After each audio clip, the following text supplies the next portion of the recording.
Hello everyone and welcome to GPVWC Supercup for the very... Hello? Hello everyone and welcome to GPVWC Supercup for the final time this year. Unfortunately, it is the final time. It's been a fantastic season and a very, very enjoyable one. But we're at Sao Paulo now and this will round out the season in style. Russ, what do you think of this circuit? Well, it's a fantastic circuit. Yes, hello everyone, and welcome to the finale. We did eventually get going at the start there with the slight graphics moment, but we're all good now, I'm sure. But as I was saying, well, Interlagos is a classic circuit in the Formula Racing scene. And it's just one of those circuits that seems to provide action every single time you go there. And I'm expecting none of anything less. Something along those lines. I'll get the English out eventually. Nothing less. There you go. Got there in the end. I'm expecting nothing less of it tonight. It's obviously the finale of the Super Cup. The championship has been rounded up, so we're just here for some show and a good bit of fun to finish off the season. And well, the atmosphere coming in is electric here in the virtual commentary box, and I can tell you it is sure to be a fantastic day for the racing. Indeed, thank you very much for us. Also, Heigo Poom on the cameras, providing you with everything that you're seeing and hearing right now. The last round, of course, ended in a kind of bittersweet way, where we had the championship theoretically wrapped up kind of, although not mathematically. It will be mathematically wrapped up as soon as the first race starts today, because of course Chris Butcher would have needed to have started the two races today in order to have a chance of keeping the championship alive, although of course he is on his honeymoon and I hope that he is having a very good time. He's off in the Canary Islands with his wife. Now, as qualifying starts, Luke Maguire, of course, is the champion this year in a very shiny gold livery to commemorate that championship success. And we do have a couple of one-off liveries for today. Luke, of course, wearing that gold #1 livery on the THR. It's not #1 yet, it's number 34, but he, of course, is the champion. Nova Sim Racing have got another Williams-inspired livery, much like the one they ran in Silverstone earlier this year, except this time it's based on the modern... Whoa! Luke Maguire having a big twitch there. No, this time it's based on the current Williams Formula 1 livery, and they have helmets based on the current drivers as well. Actually, not the current drivers. Moritz Kropp has a Nico Hulkenberg-inspired helmet from 2012, hoping for a repeat of his pole position performance. And Craig has a George Russell-inspired helmet. Of course, Craig Patterson is a massive Williams fanatic and famous for being so.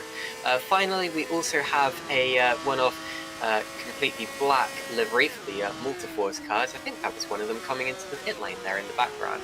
And that is in commemoration of Oh, there it is. Sorry, it's not completely black, but there are black lines where the red would be, and that is in commemoration of Nino Muscat, who is Jason's dad, who sadly passed away between last race and this one. So those are the three one-off liveries for today.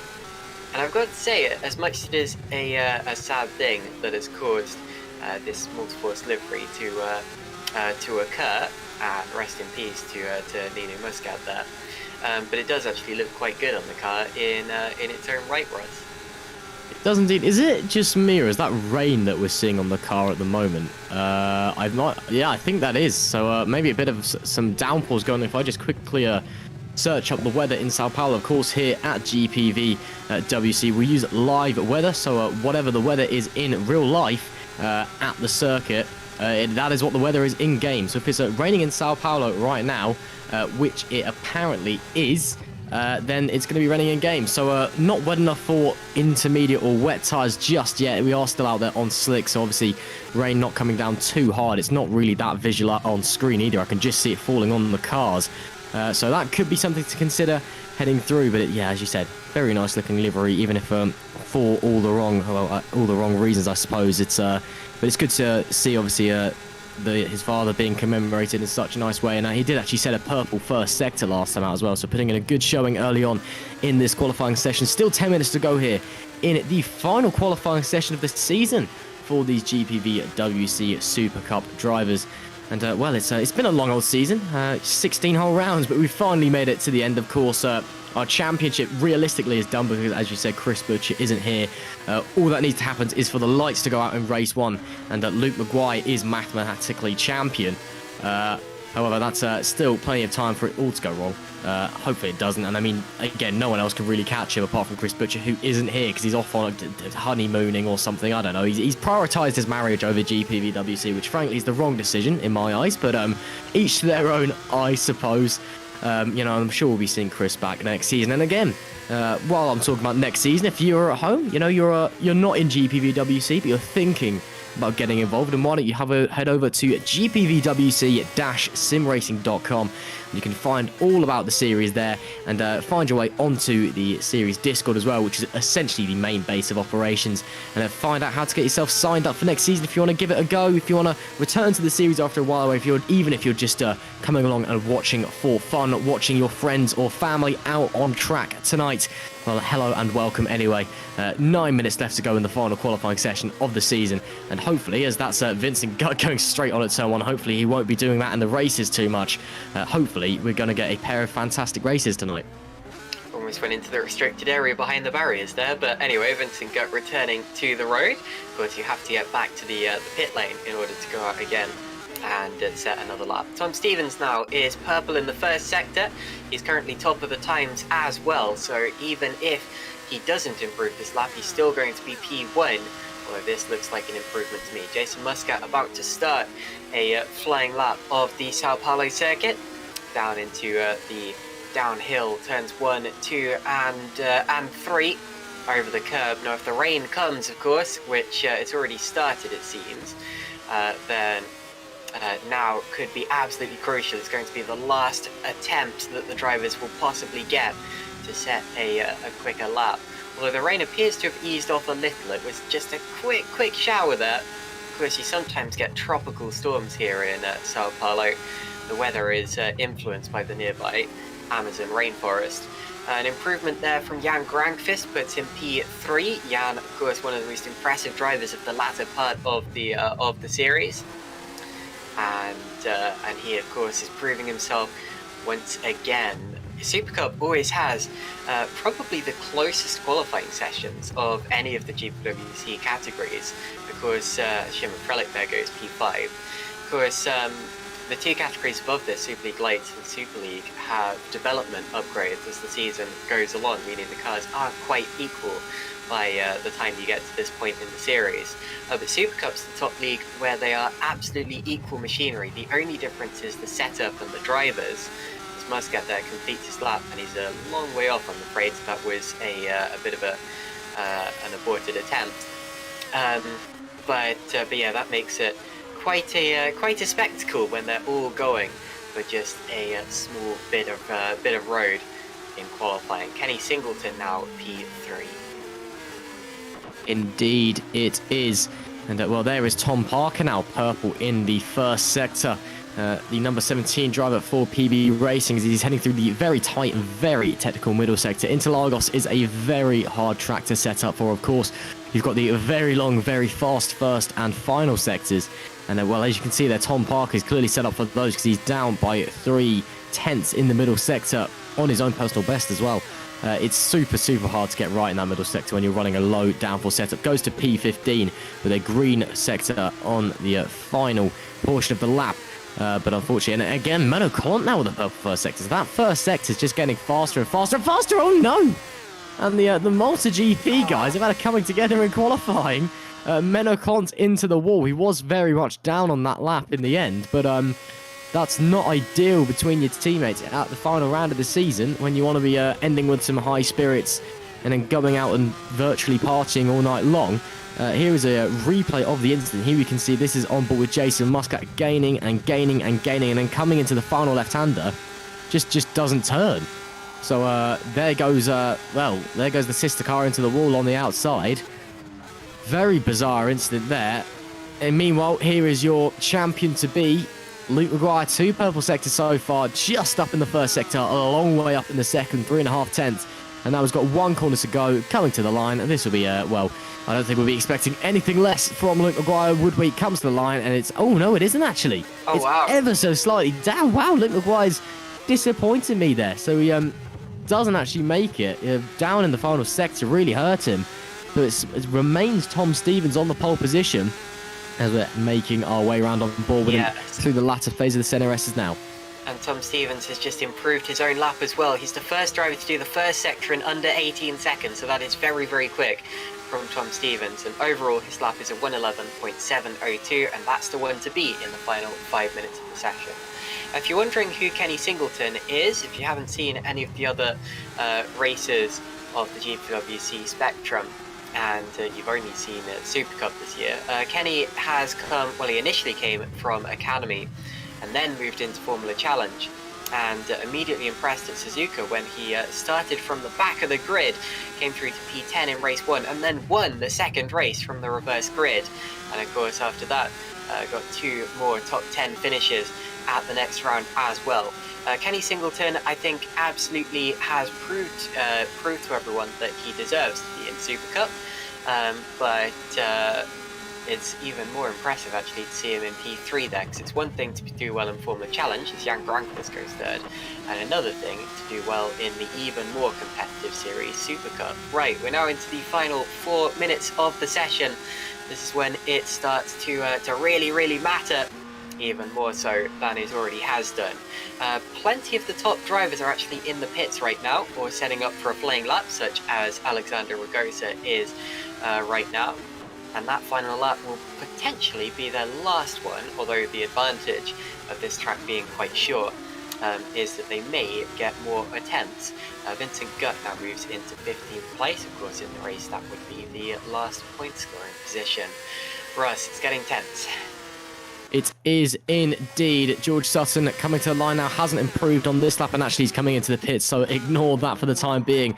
But for the time being, ooh, and that is well, it's a very tricky pit lane to get right. You come in at absolute full throttle, and then you've got to really slam on the brakes. And as we saw there with George Sutton, that's Isaac Morris with that front wing as well, so he's had an incident coming in somewhere or earlier on down the racetrack. There's Colin Matiak in the pits as well. Alexander Ragosa, currently P5, heads out for, I believe this is an outlap, but it is Stevens from Maguire, from Jan Granqvist, your top 3. Currently just 0.4 of a second. It's separating that trio. And well, it's the 3 you'd expect to sit on the front as well, so it's good to see their form continuing into this final round. Ragosa up on his personal best in this first sector, runs all the curb and then some on the outside into this very tricky right-hander. Use all the camber to launch your car into this left-hander where the front right is superbly overloaded back onto the curb, and bring it back all the way to the left again to get it around this right. Don't take too much of the curb and apex quite early because the corner is surprisingly loose on the exit. Now just the final proper corners to go. Brake, don't try and run out too much curb on the exit. And now it is a flat out blast back up the hill. And at this point, you're just praying to the car gods, to the sim racing gods, that you have enough power. You've got not enough drag to slow you down. Coming to the line now, what's it going to be for Alexander Ragota? He crosses the line. It's a 1:12.91. Does not improve. Stays in P5. There is Luke Maguire, who starts his lap now. So let's go on board with him, braking into the center S's at around 50 meters, I believe. Oh, big slide on the road, but it gets the car very nicely set up, very wide, and that actually will be invalidated, I believe. So Luke Maguire is going to have to back off this time, but he will have time for another lap at the end. Tom Stevens, meanwhile, going again, and the rain, you can see there, Caitlin, is coming down again. Yeah, that might be it for qualifying, although they are going to give it one last real bash to see if they can go any faster. Moritz Kropp goes P6. Update on some of the competitors. Tom Stevens also made pretty much the same mistake as Luke Maguire to turn 1, although he may get another flying run, as Luke Maguire might actually, if he completes this lap and goes for it again. He has just about enough time. Because of course this is a very short track. Alexander Ragosa is currently the top driver out there, improving on his time. Little bit of traffic there down into the final part of the circuit, and now he heads up through Subido de Bosses and towards the line. Let's see what this is. He's currently P5, and he's going to go well, he doesn't improve actually. He's a long way off, I'm afraid to say. So I think maybe either he made a mistake or the rain is getting even worse. That may be it for qualifying. What about Jan Grankvist? He may be the last driver who can actually improve here through the final couple of corners. He's green in the first 2 sectors. If this was dry, they'd probably be purple sectors, to be honest. Towards the line. Don't come into the pits, Jan. Here we go. And the checkered flag will be waiting for him.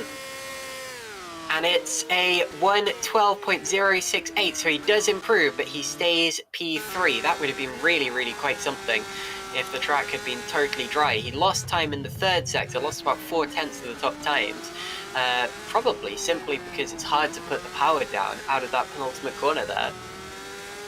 Yeah, indeed. I just don't think he got the toe either that he would have wanted up that final stretch. Of course, it is super important that if you want to have a competitor time, that you're just lucky with getting a slipstream in front of you. Luke Maguire isn't lucky, but sets a purple middle sector. It's green in the first, purple in the second. Looking good for Luke Maguire, but let's see what he can do again. No slipstream, no toe up this back section, so he's just relying on what his right foot can do. And the R Factor 2 God's giving him enough power to push through the drag. Comes to the line now, what's it going to be? It's going to be a 1. Oh, just misses out by 7/100ths of a second from Tom Stevens. Goodness me, that was close. Isaac Morris dives into the pits after setting 2 green sectors, so obviously an invalid lap there. And Hreljanovic, apologies, coming to the line. It's a green middle sector. No, he does improve, apologies, but only goes to P24. So it will be Tom Stevens just pipping Luke Maguire to the pole position, with Simon Frelick actually starting into P3 there behind. And then it's Jan Grankvist in P4. But boy, oh boy, that is close between Stevens and Maguire. It's going to be crucial who gets off the line quickest. Indeed, fantastic stuff there for all of those drivers, but so close up in front. Tom Stevens, of course, is confirmed 3rd in the championship.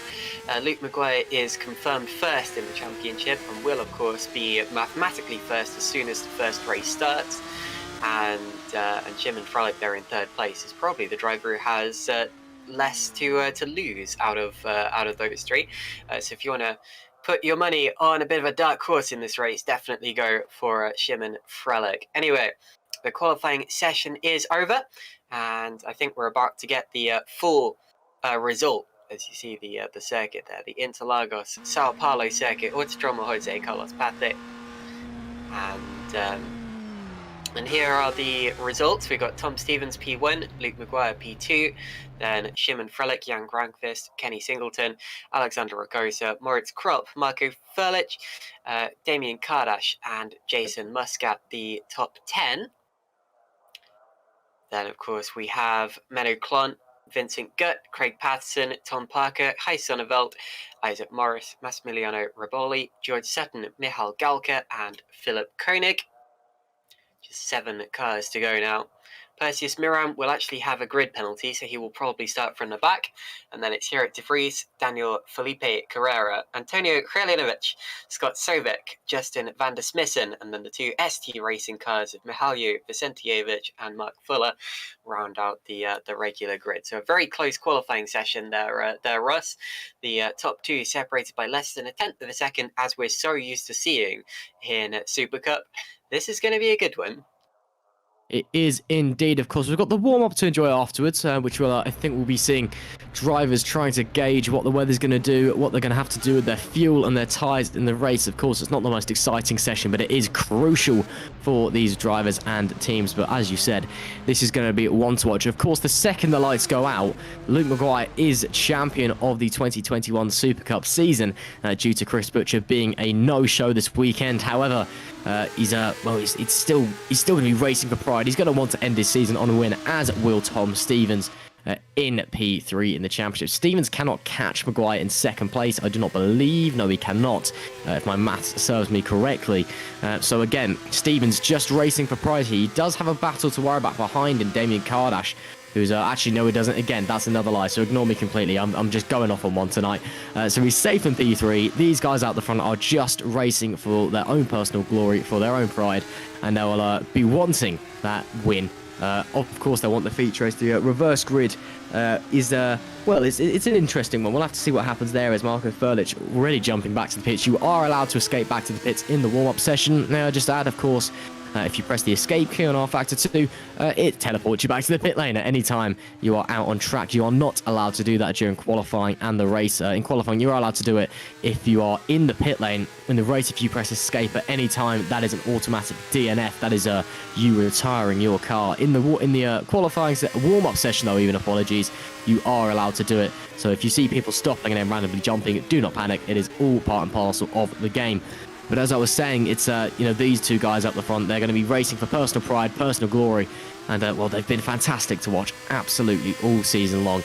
And I'm sure they're going to put on another fantastic display tonight. Damien Kardash heading out on these soft compounded tyres. It's important to get the pressures right on those things, as we've seen all season long. If you get the pressure slightly wrong, they run out quickly and they just do not work. Do not get up to temperature as quickly as you quite like. I'm sure that he'll be running some final checks in that Gallery 82 car to make sure that it's all working okay. I'm not really sure what I meant by that Shimon Frolic has the least to lose out of the top 3, because of course the top 2, they're confirmed in their positions in the championship, so really they've got even less to lose than Shimon. But anyway, you know kind of what I mean. Shimon, of course, has the most to prove here, running P9 in the championship. Probably would be slightly higher up than that, although missed the first round of the championship. And today he mathematically could jump probably into the top, not quite into the top 5. He mathematically could jump into 6th. Realistically, I think will be looking maybe at 7th or 8th here.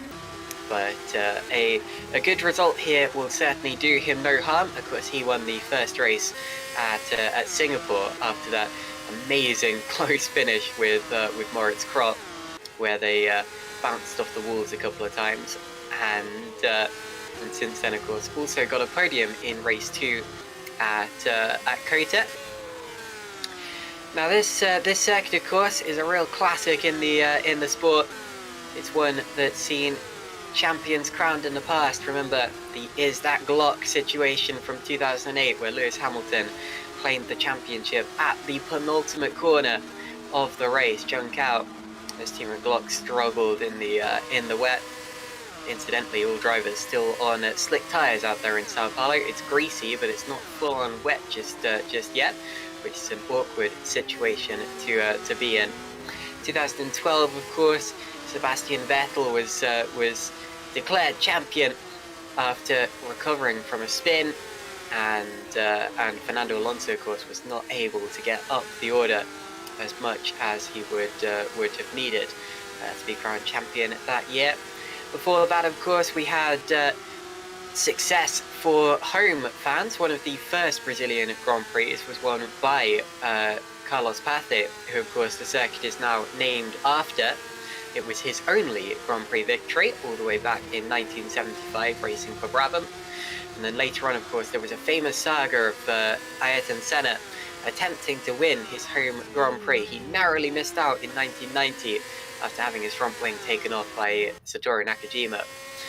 But in 1991, he managed to fend off all his opponents despite being stuck in gear for 10 or so minutes towards the end of the race. A classic drive from the sport's history, and he won his home Grand Prix.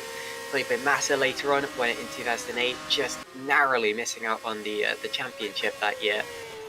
And today, of course, the racing doesn't quite carry as much weight since the championship has already been wrapped up. Both championships have already been wrapped up. We already know the exact order of the top three in the Drivers' Championship here, and plenty of the teams are also locked into position as well. I think the top teams who are technically still going for it are Nova Sim Racing and Multiforce third in the championship today, but still, it's going to be an exciting couple of races. Drivers will be going for it for bragging rights. They'll be wanting to show themselves to Super League lights or Super League teams for next season. And ultimately, they'll just be wanting to finish their season on a high, Russ. Indeed, indeed. Of course, these guys will be wanting to get the best possible result they can, not just to end their own seasons and championships on a high, but to look back on the Super Cup with a smile, because if you're in the last round with not the best night of your life, then it can really just affect how you view your whole season. That's, of course, what nobody wants coming in on board with Kenneth Singleton in Colin Matjak's car, apparently. As he heads around to finish his lap, of course, or maybe starting our lap, actually, potentially. I can't quite tell. Crosses the line now, anyway. No, he does. He goes P9 for the time being. Heading into the Senna S is a fantastic section of corner. That first corner is so tricky to get right. Of course, it's you've got that big downhill left-hander off camber, braking for it as well on the turn. Just fantastic to... well, this track in general is just fantastic to drive, to be fair. It is by far... a fan favourite in terms of drivers, both in the real world and it's sim. Oh, and that is a car facing the wrong way coming out of the left-hander there. But it's it's absolutely beloved by drivers and fans alike. And of course, the Brazilian fans, where will you find a more passionate fan in the world than a Brazilian fan? Okay, arguably the Tifosi, but in general, Brazilian fans are considered to be the elite, shall we say, and they are always a great laugh whenever a motorsport series shows up in town for some racing. And of course, the fans are virtual here in Interlagos, but I'm sure they're getting some Senna chants going and whatnot, as they normally do here in Interlagos. And then on that climb, back up again, flat out to the left. Of course, we've seen some huge overtakes down here with the DRS wide open. And obviously, the cars have ERS. There'd be an overtake button pinned. We've seen some big moments there. Cast your mind back to the 2016 Brazilian Grand Prix. You see Max Verstappen missing the barriers by inches, which was just unbelievable stuff. And well, as we're heading forward with Matjak for the time being, he's managed just to clean on that lap, but he's not really racing anyone out there at the moment. So as he continues around, just over 2 minutes left to go in this warm-up, just getting those last-minute checks in, getting the brake balance right, warming everything up, and well, sure, he's just getting that mindset ready for the race. Indeed. So 2 minutes left in the warm-up session. Hello to everyone watching along in the YouTube chat. Hope you're all going to enjoy this one. Plenty of people cheering on Kenny Singleton, actually. Triple 2000, Carter McColeman, Key Mentor, all saying "Go Kenny!"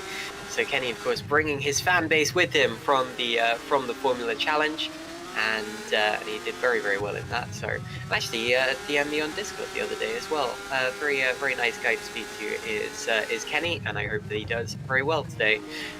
Carter also saying we've got a TCS invasion in the chat. Yeah, actually, quite a few people from TCS or supporting TCS are in the chat right now, despite, of course, TCS of not having a Super Cup team. And David Yunt saying this is another form of multi-21 for Butchie. I'm not quite sure this is the same as team orders. It's more like a honeymoon situation. But anyway, I guess you could say that. I wonder who's going to be where next season, actually. Because come to think of it, not only are drivers going to be aiming to move around, but teams will be as well. We don't yet know exactly which teams are going to be promoted or relegated or are going to keep themselves in the league that they're running in this year. That all gets announced around GPVWC Day if we have one this year. I'm not sure if we will or not, but it gets announced around about that time anyway. And of course, drivers will make their decisions as to whether they want to move up to the series above, maybe stay for a year in Supercup, maybe go for a year in Formula Challenge just to refine their craft or something like that. It really does depend on how well you did this year, where your team is going, and where your friends' teams are going as well. If I was in these driver situations, I'd definitely be aiming to move up if possible, because of course, as much as Super League is great, you want an even bigger challenge. You know, it's always a better feeling when you overcome even more adversity.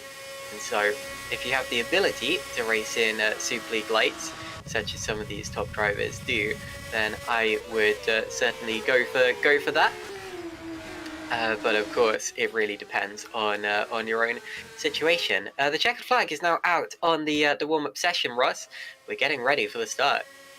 Indeed, we are. In just a few short moments' time, you'll be seeing the session awkwardly grind to a halt, then everyone appearing back in the pit lane, and then everyone teleporting onto the grid.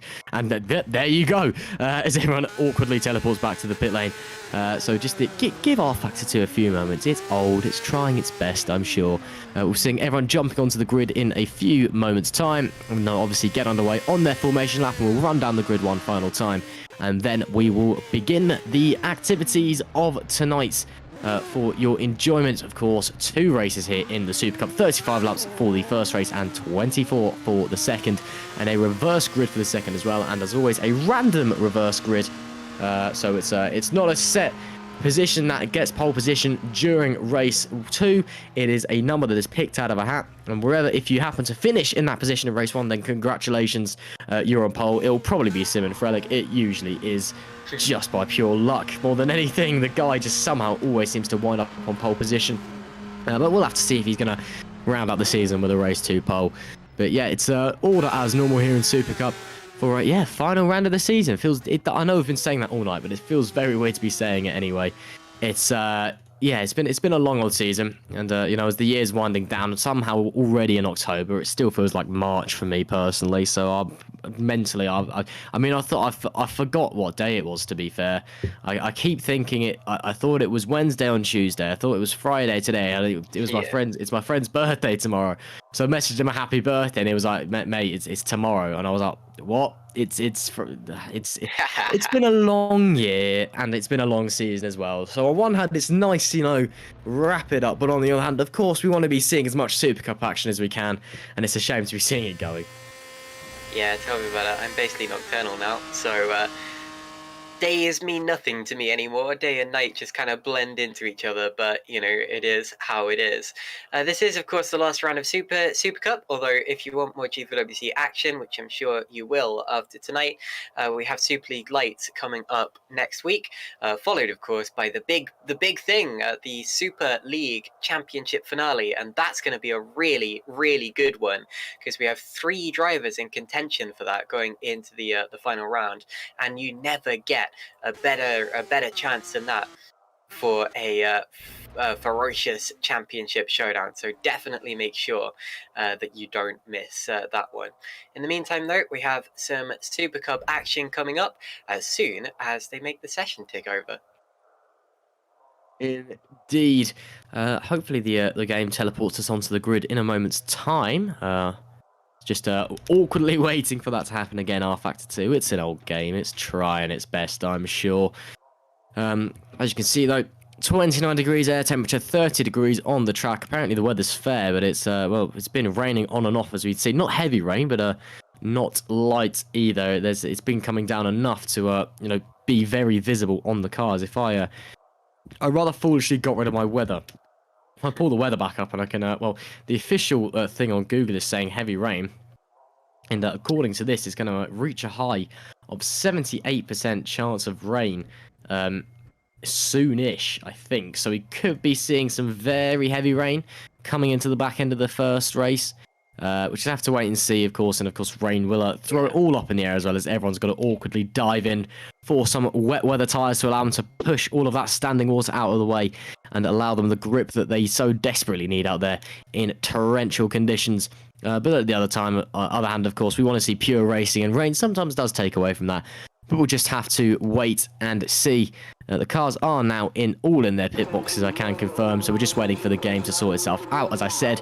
And then you'll have a minute. Oh, maybe? Potentially? Nope. I've been lied to. I thought that was it. We were going to start jumping to the grid then. But I've been lied to. But as I said earlier, all will jump to the grid, and then we'll get a formation lap. And then heading underway to 35 laps of racing for race 1. Then a very quick break. And back for a reverse grid race 2. 24 laps. 24 laps? 24 laps of enjoyment for you all. And then, yeah, that'll be it for Supercup this season. Which feels a bit weird. And then we've all got to go out and make what a fantastic season we've had. Social media posts that we all have to do, which takes time and energy and effort, but you kind of have to do it. I'm totally not salty about that one.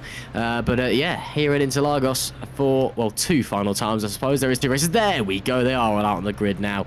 But yeah, here at Interlagos for 2 final times for GPVWC Supercup in 2021. Right, away we go on the formation lap. Let's get that grid order up on the screen if we can, please, Heigo. And we can talk you through where they're all going to start for the last time in a feature race this season. All on slick tyres at the start too. Tom Stevens on P1, followed by Luke McGuire. Then Shimon Frelich and Jan Grangfist. 5th place will be Kenny Singleton. And he's done an excellent job there in the PB racing car on his debut in Supercup. And it's Alexander Ragosa and Moritz Kropp, and then Marco Furlich. And following them, we have Damien Kardash, and then Jason Muscat and Menno Klont, the 2 Multiforce cars starting together there in their commemorative livery. And then Vincent Gutt, Craig Patterson, of course, in that Williams-style livery, George Russell inspired. And Tom Parker, Pai Sonneveld, and Isaac Morris once again stepping in from former challenge. Massimiliano Raboli, and then George Sutton, Michal Galka, and Philip Koenig round out the top 20. Following them, we will have Kerrick de Vries, Daniel Felipe Carrera, Antonio Krelinovic, Scott Sovic. I was speaking to Scott the other day, actually, quite a nice guy.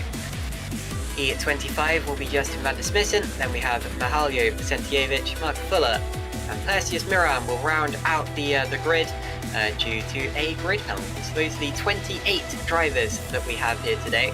In terms of the weather, you've got to remember that it's actually offset by an hour. So what's happening now is going to happen in an hour in GPVWC. Now it does appear to be, I do see some spots actually on the car, so I think it is slightly drizzling.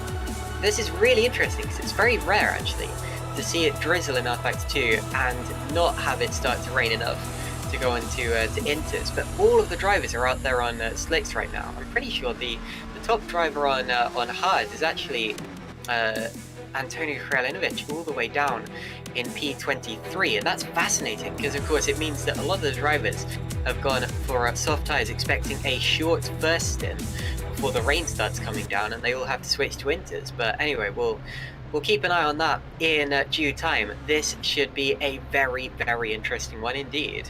Anyway, at the back of the grid now, Fuller and Miram will round out the final row, and then we will be underway for 35 minutes of racing, about an hour, unless of course, actually, I tell you what, a couple of the drivers further back have started on inters here, Vicentijevic and Miram, unless I'm very much mistaken, and it's go for the final time this season.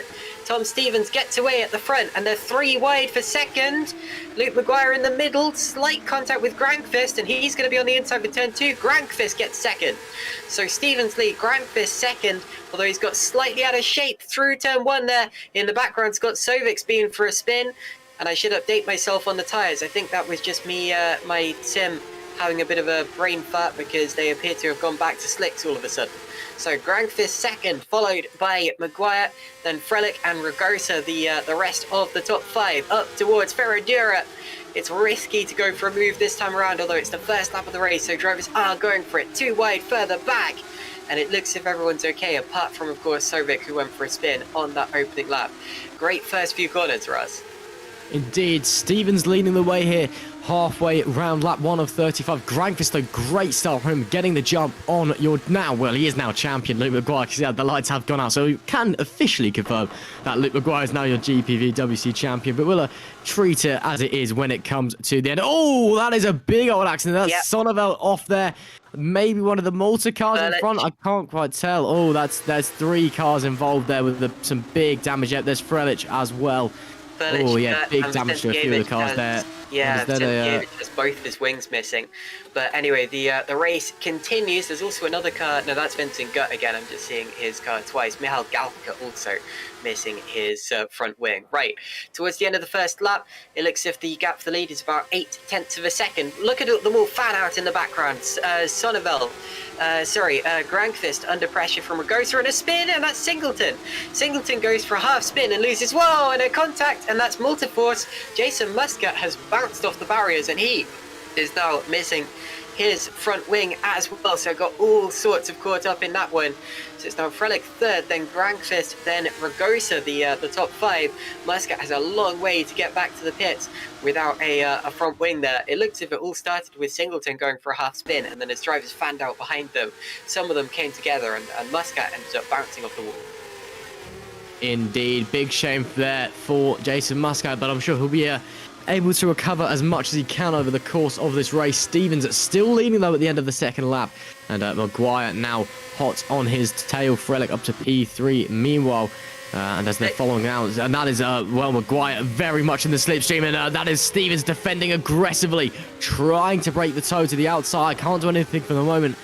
Dual Stevens from McGuire heading through the center S's, but that golden livery THR driver all over the tail of Tom in the lead. Going to get the toe once again down this back straight, but I don't think he's going to be close enough. They both have DRS apparently. I'm not sure how that's working, but carrying around anyway. Stevens stays ahead for the time being, but McGuire is all over the gearbox in front. Vicentievich, I'm afraid, has just become our first retirement from the race. He appears to have crashed on the exit of the pit lane. And look at that, wide goes Stevens into the S's there. That was really, really close.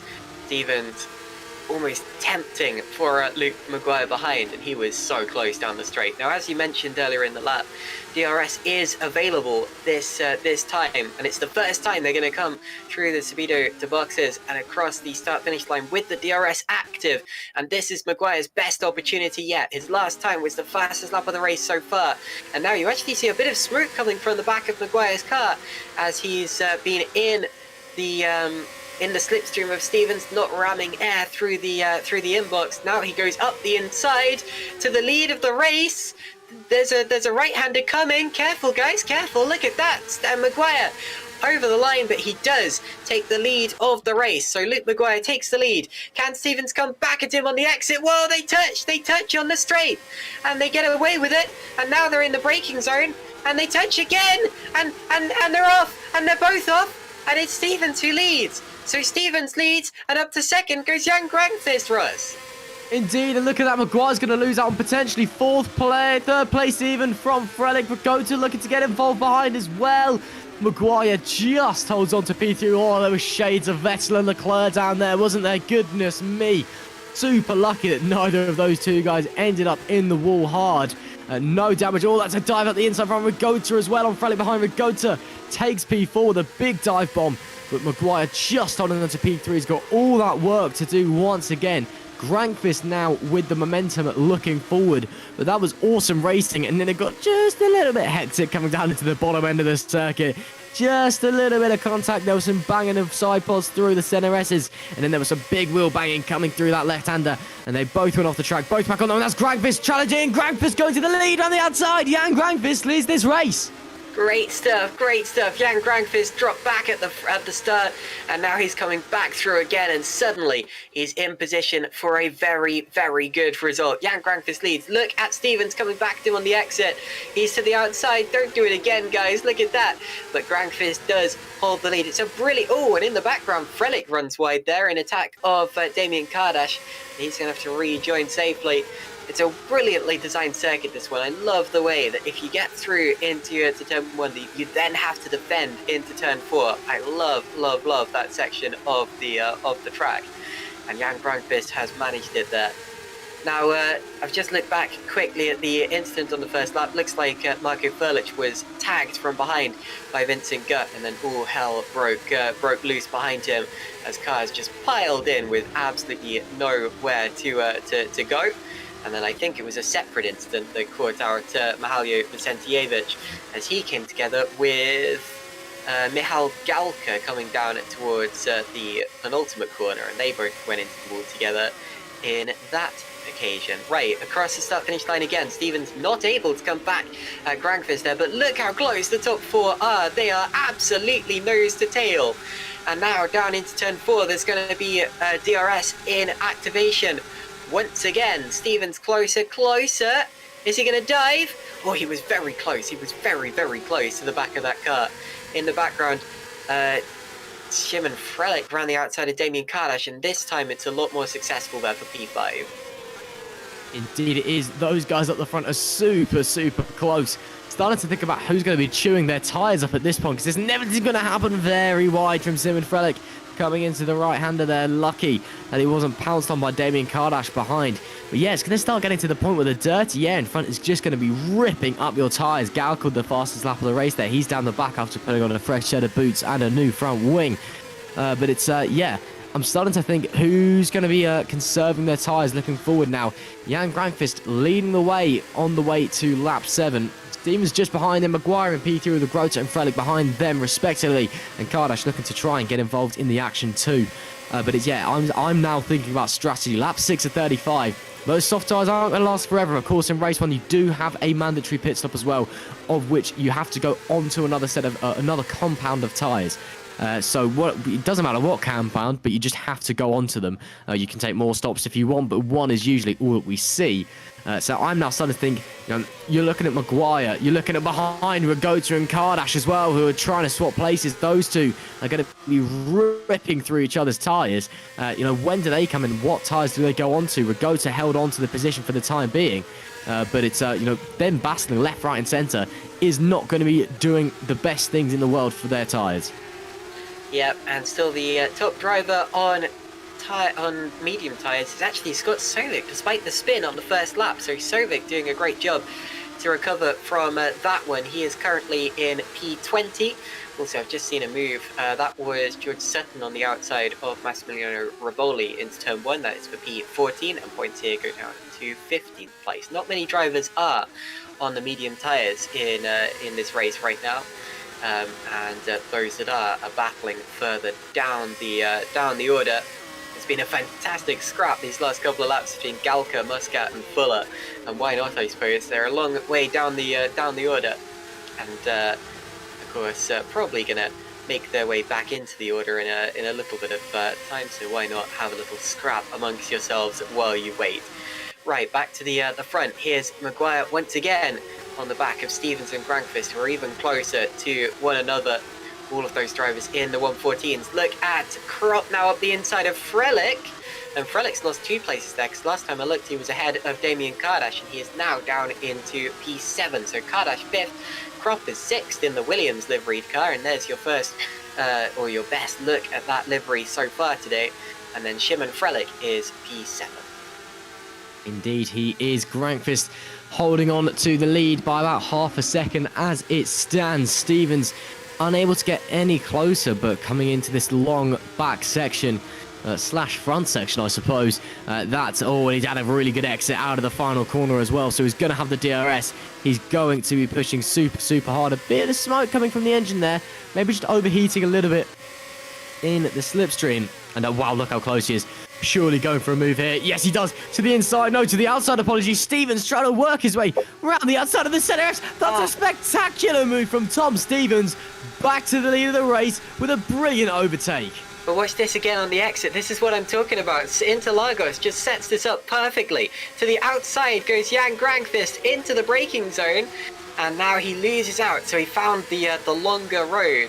And Tom Stevens fended him off. Tom Parker there's just got past Craig Patterson for P9 as well further back, and that was a good move in its own right. Fastest driver on the track now is Alexander Ragosa, and he is right on the tail of these three as well. Could Ragosa now be in with a chance of fighting for the lead? Damien Kardash is also in DRS range. It's 5 for the lead in the early stages here at Interlagos. And what a performance this has been so far. Tom Stevens swapping the lead with Jan Grankvist and Luke Maguire, as he has been pretty much all the way through the race so far. And this is going to continue well into the strategy phase and towards the end. Indeed, on board with Alexander Ragosa coming down the home straight. He's going to be in Maguire's slipstream. Maybe too far back to have a look. Of course, Maguire does have the DRS from the drivers in front, so no, Ragosa not close enough this time. Has a little bit of a look actually to the inside. Just thinking about it, just in case Maguire makes a mistake, but no. Ragosa stays in P4 for the moment being. Crop with the fastest lap of the race now, a 1:13.5 that I just saw there. These front four, in fact, these front five, and then Crop just behind, hanging on as well. I don't want to say DRS train just yet, but it's what it's turning into. They're all just sitting in each other's slipstream, waiting for the opportunities to appear, applying the pressure when they can, trying to force the drivers in front into a mistake, because that's what they're good at. That's really ideally how you want to be making overtaking maneuvers around here. It's all well and good battling, but a circuit where your tyre life is so crucial. A big slide there for Maguire in the background. What you ideally want to be doing is just putting the pressure on the driver in front, and then they'll slide off on their own. Just underestimate the camber of a corner, get the braking slightly wrong. You know, the car's unloaded coming in, and you just slide wide, because every corner here is on an angle, it would seem. And then you just go on through. That's ideally what you want to be doing. Jan Grankvist again, slow out of the final corner. And Maguire very close behind. I'd be surprised if Maguire doesn't go for a move here as well. Coming across the line, starting at lap 11. Maguire looks to the inside. Does he go to the inside? Yes, he does. That's a very late move from your champion, Luke Maguire. Almost touching wheels between the pair of them. But Grankvist slams the door through the second part of the center S's and maintains the position. Luke Maguire, though, still there. Will still have DRS as well. Grankvist all the way to the inside trying to defend the position. Maguire, without the slipstream in front, has to settle for P3 for the time being. But we've seen there Grankvist seemingly weak off the final corner. Maguire to the inside has a look again. Can't quite make it work. Grankvist is going to make him go left. He's going to make him go right. And Maguire just cannot get past the seemingly brick wall. Then it's Grankvist, and he's made a big mistake somewhere, because Ragosa to the inside, poking a nose now in the Gallery 82 car. And he's trying to hang around the outside of the champion. Can't make it stick. But we're seeing there just how quickly this trap can flip you on your head. And, well, Maguire went from nearly being in P2 to nearly being in P4. But again, we're seeing Jan Grankvist maybe not being so confident out of this final corner.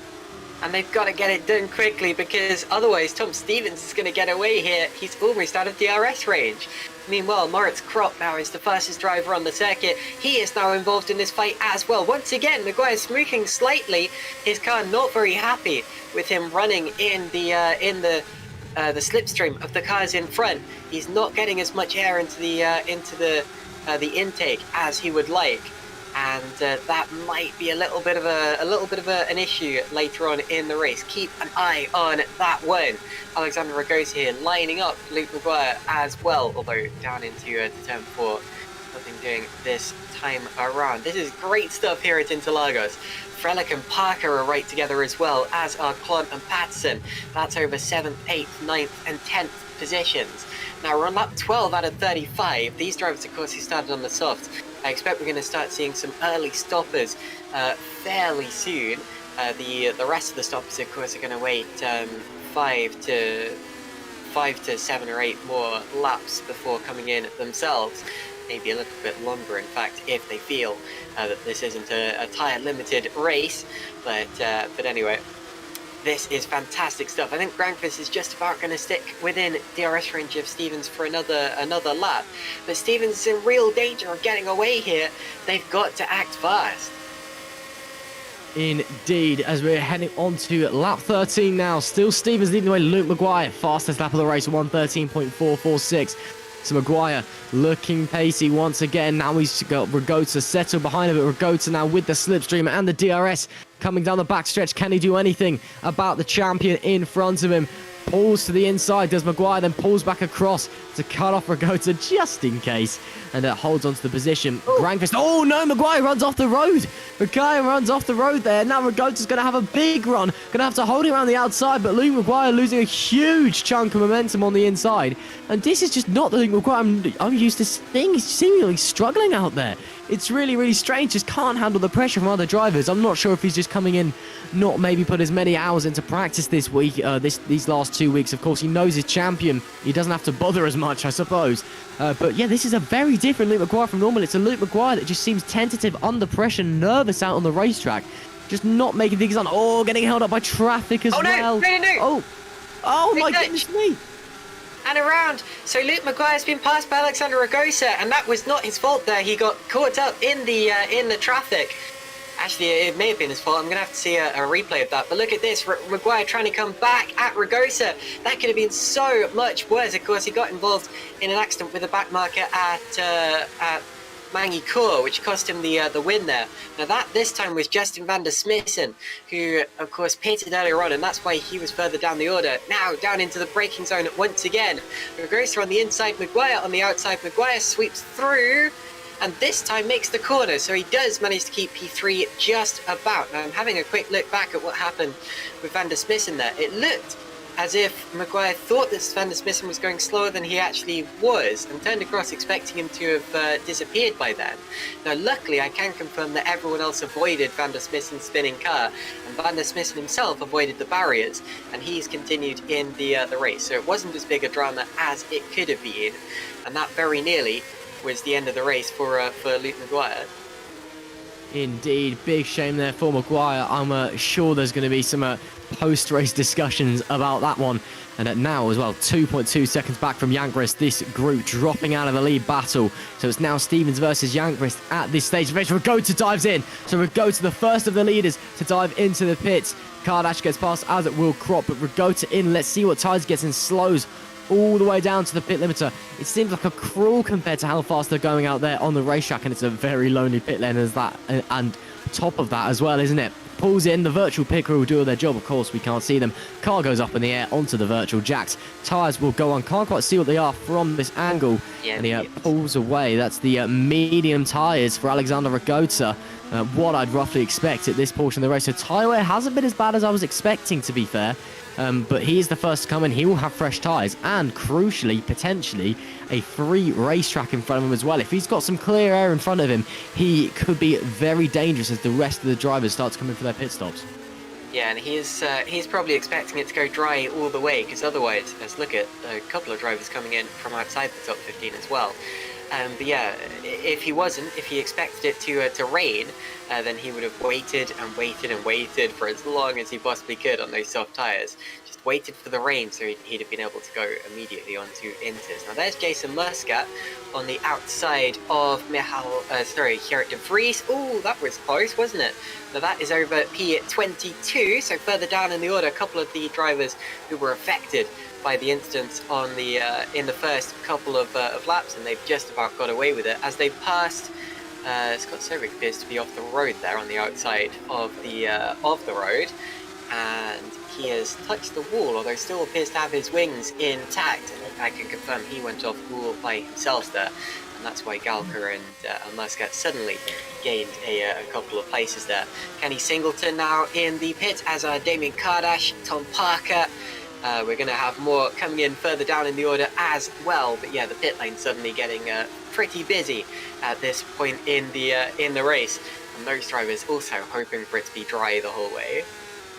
Indeed, Stevens still leading at the moment, lap 16:35, pulling a bit of a gap to Granquist behind now. As you can see, that it has visually extended since last time out, around about a second now, I believe. And as he comes up the backstretch once again, let's see if any of these guys decide to dive in this time by. Of course, we had Kardash coming in last time, Park and Singleton as well. No, leaders stay out once again. Does Maguire? No, so the top three stays out. has this crop behind, I could just see. I was waiting to see if he did dive in, but no. So it's Stevens from Grantfist from Maguire. Once again, Ragota already up to P12 through the pit stop cycle, and crucially, he's got a 6 second, gap in front of him. That is a long gap of clear air that he's going to be using all of to benefit his tyres. And look at that as well, in front of Maguire, someone's come out. So that's going to be really not great for Luke, because he's now got to clear some traffic as well, and he's just run off the road as well once again. So Luke Maguire, I don't know, he's almost like he's on his phone. He's just not focusing into that corner, is he? He just keeps running off there. It's a bit weird, but he's going to have to clear some traffic as well, so his night goes from bad to worse. Yeah, a couple of mistakes in that corner so far. I do wonder whether it may be, of course, that because he's already wrapped up the championship, he decided to have a bit of a break this week and not do anywhere near as much practice as before. Although, of course, he's still doing a great job, still in P3. That's better than I could do. So, a very, very good job indeed. Menno Plunt into the pits, Craig Patterson into the pits as well.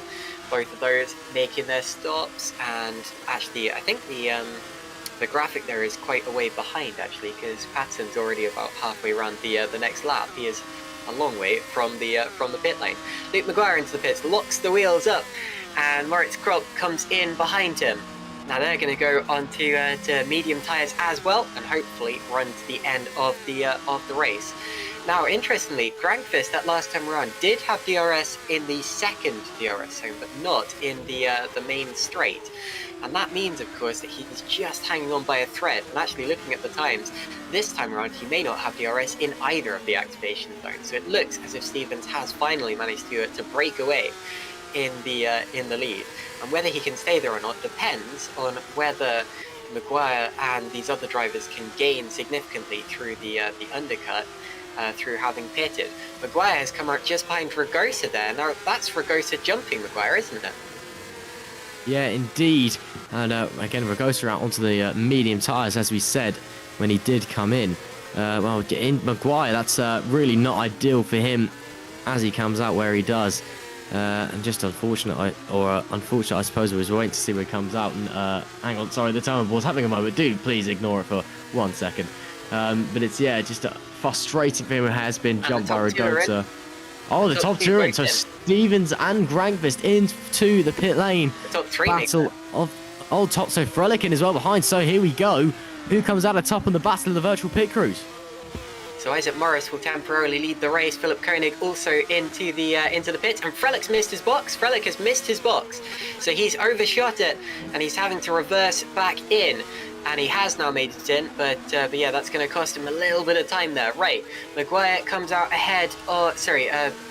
So Kardash comes out just behind Maguire. Oh, and a spin. And that's a back marker who's gone around. Now Kardash is going to fight with Maguire on the exit of turn 3 here. Goes to the inside line.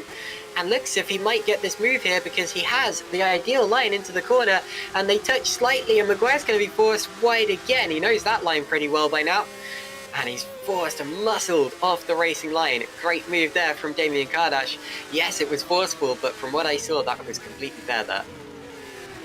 Yeah, indeed. Little bit of contact through the left-hander, but just a bit of wheel banging.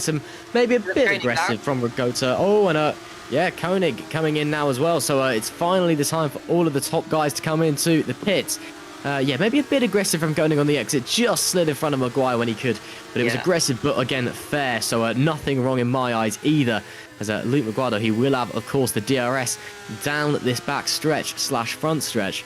And as you can see there, it will be closing and closing and closing and closing all the way down the straight. You can see already the gap visually getting a lot closer. He is gaining super, super quick. Pulls out to the inside already. It's going to be a very easy overtake, isn't it? Hard on the brakes for Luke Maguire.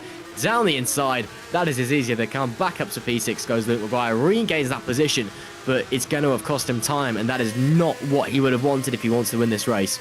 There he goes. Also into the pits that last time around were George Sutton and Isaac Morris, meaning that Tom Stevens is once again the rightful leader of the race, and now his gap is 1.8 seconds, which is the biggest gap that he's had all day, believe it or not. No, I actually meant Philip Koenig is out of the race, and that's a big shame because he came in from relatively high up in the order, and he is now he was in the pits for a long time, and he's now DNF'd into his garage, so something went wrong there. Now I can confirm the timing screen you see on the left-hand side of your screen there is a long way out of date, and I'm not entirely sure why, but it's about a lap behind by now, and that's a little bit weird. But anyway, we'll keep you updated on what's going on in the race as we speak. And is that better? Well, we'll keep an eye on it and see if it is a little better later on. But yeah, it now shows that Stevens is leading, followed by Grindfist, and then Ragosa P3. And that appears to be correct. Ragosa just about in DRS range of Grindfist as well, but he is also hanging on by a thread, with Luke Maguire squirming all over his rear end. Driver coming out the pits there. That appears to be Vincent Gutt, who's had a couple of incidents so far in the race. He is going to have to get out of the way for Tom Stevens any time now. Kenny Singleton just passing George Sutton on the outside into turn 1. That's for P3, 13, a bit further down than P3. And just about missing out, so Sutton stays 13th for the time being, as Frelick now goes side by side with Patterson into turn 4 and goes around the outside. So that was a more successful manoeuvre there from Shimon Frelick, and he pulls that one up. Indeed he does. You can see Frelick up into P10 overall on board the number 74 car. Very nice stuff from him. Stevens, though, has pulled a gap on ground because 1.5 seconds is now the gap. So bit of breathing room for the driver in third place in the championship. So he can just relax, take a chill pill. Still got 14 laps left to run in this race, and it's really about who can make it to the end. Of course, Stevens was the winner of race 2 last time out at the Circuit of Americas, apologies, and took P3 in race 1, and then won race 2 in Japan as well. He is the driver on form at the moment. 3 podiums in the last 3 races and 2 wins out of 3. Not bad going for the leader, looking to make that 2 wins out of 3 wins out of 4 even. Maguire up the inside and going through to P3. So there he goes in the corner that he seems to have liked least today. He does manage to make the move this time around. His last lap was the fastest of anyone, partially due to the slipstream he got from Ragosa's car. He's now got a couple of backmarkers ahead of him to navigate actually, but for the time being he is up into P3. Now let's hope this goes a little bit cleaner than when he tried to lap Van der Smissen earlier on. Looking back at that, I'm actually not sure there was much that Van der Smissen could have done, so no blame put on him in that one. Anyway, up towards the Speedo de boxes and the start-finish line once again goes Luke Maguire. He's now got the task of reeling Stevens and Grandfist back in, and he's got the pace for it. But I tell you what, Stevens and Grandfist both going extremely quickly in this point of the race as well. All of those top drivers are in the 113s. All of the top 6 are in the 113s right now. And actually, Maguire missed out on the 113s there because he and Ragosa were fighting hard on that last time around. So lost a little bit more time to Stevens and Grandfist. Stevens set his personal best lap of the race. So these few still really pushing. And even though they're on harder tyres than the ones they started, who was that going wide in the background? Oh, that was Ragosa. So Ragosa went really wide and he's DNF'd. So Ragosa appears to have disconnected from 4th place in the race. Dramatic stuff. Indeed, shocking scenes there. Ragosa, one of the front runners, out of the race. So yeah, big shame there for Alexander Ragosa as he retires. Wow, I just can't believe that's just happened. Wow, so Stevens from Grandfist from Maguire is your order. Kardashev will inherit P5.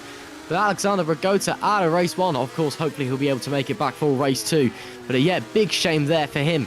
And I think I just saw a bit of debris in the outside of the shot there with Moritz Krop, actually. Bit interesting. I'm not sure why that was there. I thought it was a front wing. Maybe not. Maybe my eye's just playing tricks on me. But yeah, Ragosa out of the race. Anyway, back to the action. As I said, there is Krop on the screen, currently running in P6. Soon to be P5, I'm sure, when he crosses the start-finish line. Lap 24 of 35 here in race 1 of the final round of the GPVWC Supercup season here in 2021. And it is, as always, as I've been saying, been a long old season, but an enjoyable one nonetheless.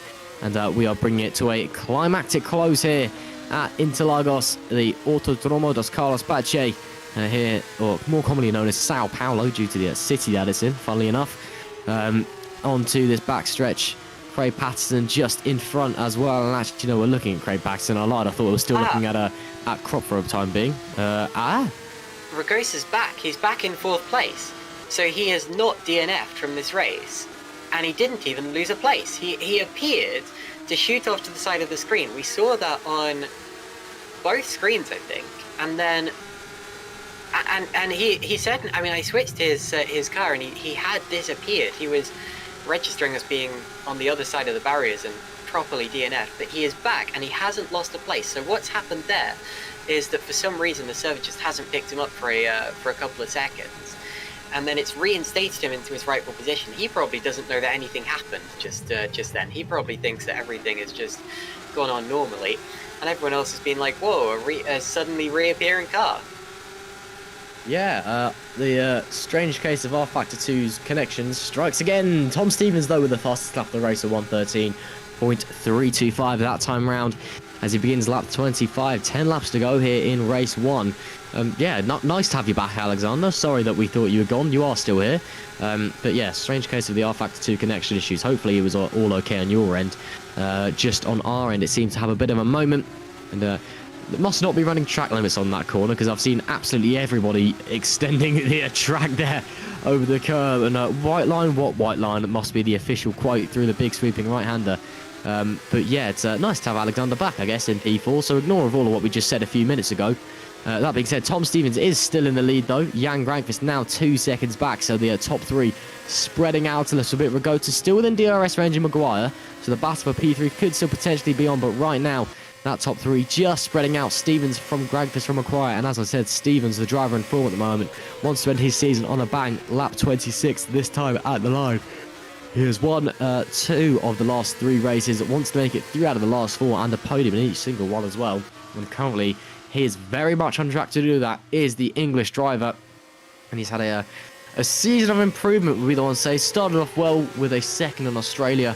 And then dominated in Bahrain, a 3rd place in a win. And then just a string of poor performances from China through to France. His best result was 2 thirds, and then it was languishing in the bottom half of the points. Or actually in Azerbaijan, it was outside the points both times as well. It didn't start in Germany, and then since France, he has just been dominant. Both wins at McIntyre, 3rd and a 2nd at Spa, 2nd and 7th over at Monza. Singapore got 3rd and 20th, and then since Japan, it's been 4th, 1st, 3rd, 1st, and I'm sure he'll want to make that another 1st to his tally. And well, he can't mathematically catch up to Chris Butcher in 2nd, but I'm sure he can close that gap as close as he wants, especially when you consider that Butcher is not here tonight. So Tom Stevens trying to stake his claim and to prove that he is one of the top drivers on this grid. And when you consider as well that he did miss that German round when his 2 championship rivals in Maguire and Butcher didn't, that might just be something to consider big crash with the championship battles. Marco Furlich had a big one, and he's missing a wheel, so Marco Furlich is definitely going to be out of the race here, and that appears to have happened on the extra, but turn 4, and it was, oh no, okay, well, not sure if we're going to get a replay of that or not. I think the broadcast machine is slightly having issues today, but what happened is that Furlich had a spin on the exit of turn 4, bounced off the barriers, then was sitting in the middle of the circuit waiting for a clean bit of road, and then through came, now who's that? Well, whoever it is, they're also going to be out of the race. It was Mark Fuller. No, sorry, Fuller appears to still be in the race, although missing his front wing. So Fuller came through, absolutely rammed Marco Furlich, no fault of his own. And Fuller's now going to have to make it all the way back to the pits. So very dramatic stuff, and that is unfortunate. Furlich is trying to make it back despite being on 3 wheels here. That's very impressive. Needs to keep it out of the way, but I've seen it done before. Let's see if he is going to make it back. Now, I don't know if they can actually service that car. I think some leagues, some mods allow you to do so. He's missed his pit mods, whereas some leagues and mods don't allow you to do so. But if he can, then he will be back in the race here. Anyway, very dramatic stuff for Marco Furlich, and that was a very, very big one indeed. Anyway, I've just seen Parker passing Plant for P7, so that is a move for position, and that could be an important one as well, depending on where the reverse grid pole position number is drawn. The yellow flag in Sector 1, although it appears that everyone else is okay. That may just be a delayed reaction to something that happened out there. Furlich still appears to be sitting in his box, so I reckon they are servicing that car, and he might well end up getting back out there, Ross. Yeah, exactly. Well, I mean, it's one of the beautiful sides of R-Factor 2 is the fact you can limp back to the pits on 3 wheels, not break the floor, and then pay the team a lot of money to fix it, and then just get it repaired like magic, and ignore the fact that you need new suspension parts and new brakes, and that takes a long time to reassemble those pieces. The game just backs it back on and out you go. It's great to see. Again, sim racing is a lot cheaper. Ooh, what was that, Caitlin? No, Furlich is back on track. He's recovering. So he's made it back to the pits on 3 wheels, and he's now back in the race. That's crazy stuff. Well done, Marco, and props to you for continuing. And he's not even last of the runners. Indeed, as I was saying, it's sim racing is very, very cheap compared to motorsport in the sense that you can utterly destroy a car, and instead of spending a lot of money fixing it and rebuilding it and all of that, you can press an escape key and it will suddenly be fixed and back in the pit lane for you. So that's what Furlich has done, just managed to haul it back to the pits. Of course, in real life, if you lose a wheel, especially in a single seat car, just get out, because you don't want to risk damaging the car trying to get back to the pits, because if you try and haul it back to the pits to get it repaired, you're more likely than not to cause even more damage. So it's usually if you lose a wheel, your race is over there and then, but he's managed to haul it back, get a new wheel slapped on it, and out he's gone. So great to see him back out there, going to be heading on to lap 30 at this time by Tom Stevens. Will be the one who's led most of this race and will lead this lap as well. 2.5 seconds of the gap back to Grankvist this time by McGuire. Has slightly gained on Grankvist over the last few laps, just a couple of tenths of a second, nothing major. And of course, he is still well outside of DRS range. But it is Stevens who leads on lap 30. And a commanding drive so far, looking very, very solid out the front. And I've been saying it over and over again this race, Caitlin, but he is very much the driver on form at the moment and is looking awesome out there. You saw a move going on in the background there. That was simply Damien Kardash lapping one of the back markers, as far as I could tell. But yeah, Stevens has been on absolute form so far today. He's now leading by 2 seconds. So still not a huge lead, still can't afford to make too many mistakes, although he does now have a car between him and Jan Grankvist, and plenty of road as well. Grankvist not in the DRS range until he gets right up behind that back marking car, and even then, of course, when he gets past it, he won't be in DRS range of Stevens ahead. The top drivers who do have DRS here, we've got Luke McGuire, who has DRS from a back marker. Oh no, that's Vander Smith again. Let's hope it goes cleaner than last time. And then Alexander Ragosa, of course, has DRS from him. This is the same point on the track, actually, where McGuire met Vander Smith a little while ago in this race. 5 laps to go now here in race 1 at Interlagos. It's flown by, and talking of flying by, it looks as if McGuire is about to swoop past Van der Smissen, and Ragosa not able to follow him through, actually, so there's a car between them now in that fight for 3rd place, and Van der Smissen is, Ragosa definitely getting held up on the exit. He's now going through on the outside. Looks as if Galka's just passed Felipe Carrera for P15 as well. And yeah, Ragosa gets through as well. And Van der Smissen spins in the background. So Van der Smissen lets them through and then spins. And he's now parked in the middle of the track, much like Furlich was. Let's hope this is cleaner. Please reverse. There we go. Okay, so Van der Smissen does manage to get it off the racing line in time. And without causing a huge accident there, like Furlich ended up accidentally doing a couple of laps ago, Russ. Yeah, indeed. Ragosa's still out there, just putting the outlet. Yeah, that was a big meow that I just heard there in the background, Caitlin. Yeah, Ragosa's still there. I thought it was a meow. Was it a dog? I thought it was a cat. Yep. I heard. My apologies. I thought it sounded like a meow on my end. My headphones, I think, have just decided to give up on existence and play the wrong sounds tonight. But it's Ragosa out there just doing what he does best at the moment. Just dropping outside of DRS range of McGuire. McGuire now massively gaining on Grankvist. I wonder if Grankvist has made a mistake, because he's actually dropped back from Stevens into McGuire. So I think he's just run wide slightly somewhere. And now McGuire is within DRS range. So we could potentially be seeing a last-minute move from our champion for P2. We'll just have to wait and see. We are on board with McGuire now. Of course, the Irish driver running that lovely sparkly, well, not really sparkly, but lovely golden livery to commemorate the team's championship. Of course, THR have just been utterly dominant this season. And, well, McGuire as well out the front. It did technically come down to the final round of the season. Chris Butcher is mathematically in with a chance, technically, but because he's no-show, the second the lights went out at the start of this race, McGuire won the championship. And of course, we knew that at the last round. We kind of said our awkward congratulations because we weren't treating it as a championship, even though he did technically win it, because we knew that Chris Butcher was going to be off on his honeymoon. So it's, great for Luke McGuire to finally win that. Of course, we'll give him a proper congratulations after this race, I am sure.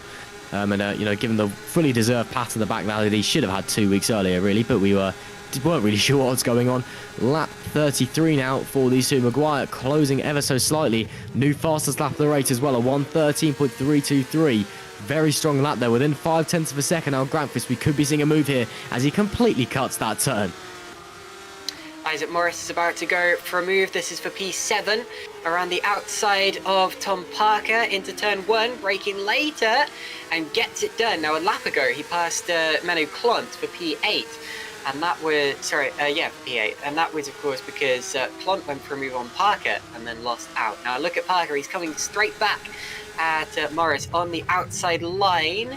And he's going to be shown the door, much like much like McGuire was earlier on.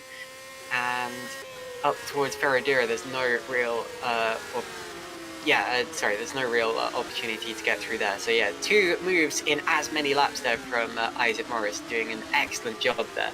Yeah, a lap ago, of course, Clont attempted to pass Parker, went a bit wide, and that's how Morris got past him. That, of course, stoked the flames in Morris's car, and he thought, well, this is my chance, and through he went on Tom Parker. Right, we're riding on board with Luke McGuire as he is catching Jan Granqvist, and he's right under the gearbox now of Granqvist's car. McGuire's last lap was invalid for some reason, I noticed, but anyway, he is still the fastest driver on the track. Now it's the outside of Granqvist's car. This is his best opportunity yet, and they touch slightly on the entrance, but around the outside, great move from Luke McGuire, and he makes it stick. Yeah, indeed, great move there from Luke McGuire, the champion, up to P2. I said there was going to be a move coming, and there it was. Granqvist potentially just running out of tyres. So Verlich now with the fastest lap, a 1:12.898, so dipping into the 1:12s there. We are going very, very fast here indeed for the Interlagos circuit. I believe that's actually faster.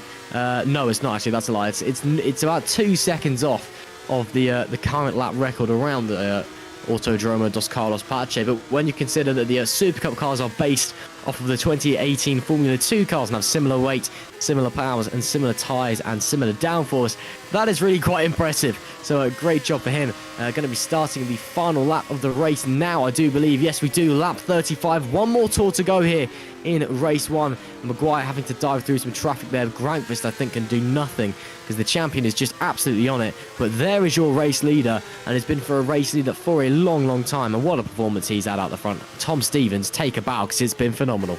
In the background, McGuire covering off Jan Granqvist once again down into turn 4. That may have been Granqvist's last opportunity. And McGuire made that move at just the right time. He absolutely needed to go for it right then. So, as you say, on the last lap of the race now, exciting stuff. This has been a really good race. I love Interlagos for GPVWC competition. I know I've said that plenty of times, but it is so, so good. And race 2, of course, is going to be absolutely frantic, but for the time being, we have the final few corners of race 1 to go. Tom Stevens isn't a dominant victor of this race, but it doesn't matter if you win by half a second or half a minute. You're still the race victor. You still get as many points. You still get as much bragging rate, I suppose you could say. Tom Stevens around the final corner is going to win the final feature race of the season, and in the background it's going to be close, but Luke McGuire will claim second place over Jan Granqvist, and that is your podium for today's race. 4th place is going to be Alexander Ragosa, then it's Damien Kardash, Moritz Kropp, Isaac Morris, Tom Parker, Menno Clont, and then Shimon Frelich will round out the top 10. Daniel Felipe Carrera just about manages to get past Michal Galka on the final lap of the race for the final points paying position, P15. So still fights going on further down the order, and the rest of the points after the top 10 will go to Craig Patterson, George Sutton, Kenny Singleton, Gerrit de Vries, and Daniel Felipe Carrera. But Carrera is going to have to fend off Galka on this last lap. Let's take a look at that. As And a big twitch from Galka. They're about to approach the final couple of corners of the lap themselves. This is for 1 point, remember, but they're fighting as if it's for a race victory. Up the hill, on board with Kai Sonneveld in P17.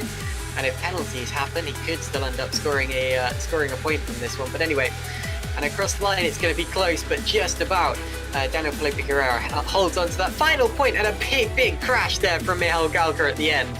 You're technically not supposed to crash your way across the finish line, but oh my goodness, I'm talking of crashing. Look at that. Right, well that's the first race of 2 over, but don't go anywhere because we do have a second one coming right up in just a few minutes' time. That is your race order there. Stevens winning the race over Maguire, Grankvist, etc. And we're going to go for a quick break, but we will be right back for race 2.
Hello everyone and welcome back to GPVWC Supercup. This of course the final round of the championship, and according to that we are at the Nürburgring Nordschleife, which last time I checked was not the case. But anyway, we're back on track. As you can see there, despite the fact Shimon Frelich could have been selected for pole position, he was not. It's actually going to be Moritz Kropp on pole because the reverse grid number was 6, meaning that the top 6 finishes from race 1 will start race 2 in the opposite order to that in which they finished. Let's take a look at the starting grid for this second race of the day, the final GPVWC Supercup race of the year. Moritz Kropp will be on pole, followed by the 2 Gallery 82 cars of Damien Kardash and Alexander Ragosa, then Jan Grankvist from 4th place, Luke Maguire 5th, then Tom Stevens, Isaac Morris and Tom Parker. But Stevens there, the race 1 victor, so look out for him and his HSP Motorsport teammate. Then it's Menno Klont, Shimon Frelich, Craig Patterson and George Sutton in P12. P13 is going to be Kenny Singleton there, and then it's going to be Gerrit de Vries, Daniel Felipe Carrera, who just managed to steal that final point away from Michal Galka at the end of race 1. And we've got Gijs Sonneveld, Antonio Jelanovic, Perseus Miram and Vincent Gutt there. The top 20, just outside of the top 20, we've got Massimiliano Riboli, Jason Muscat, Scott Sovic and Mark Fuller. Just 3 cars to go in the order. We appear to have lost 1. I'll get to the bottom of who that is in a second. Marko Frlic, Filip Koenig and Haljo Vicentijevic round out the grid. And I'm going to have a look to see if I can spot who the driver who hasn't made it in is, but it's going to be difficult. And actually, yeah, I'm not sure who it is at all. Not the other ST Racing car, is it? No, both of those are there, both Fuller and Vicentijevic. Anyway, to the grid they go. Ross, one last time in 2021. That's a sad feeling. What are you expecting from this race?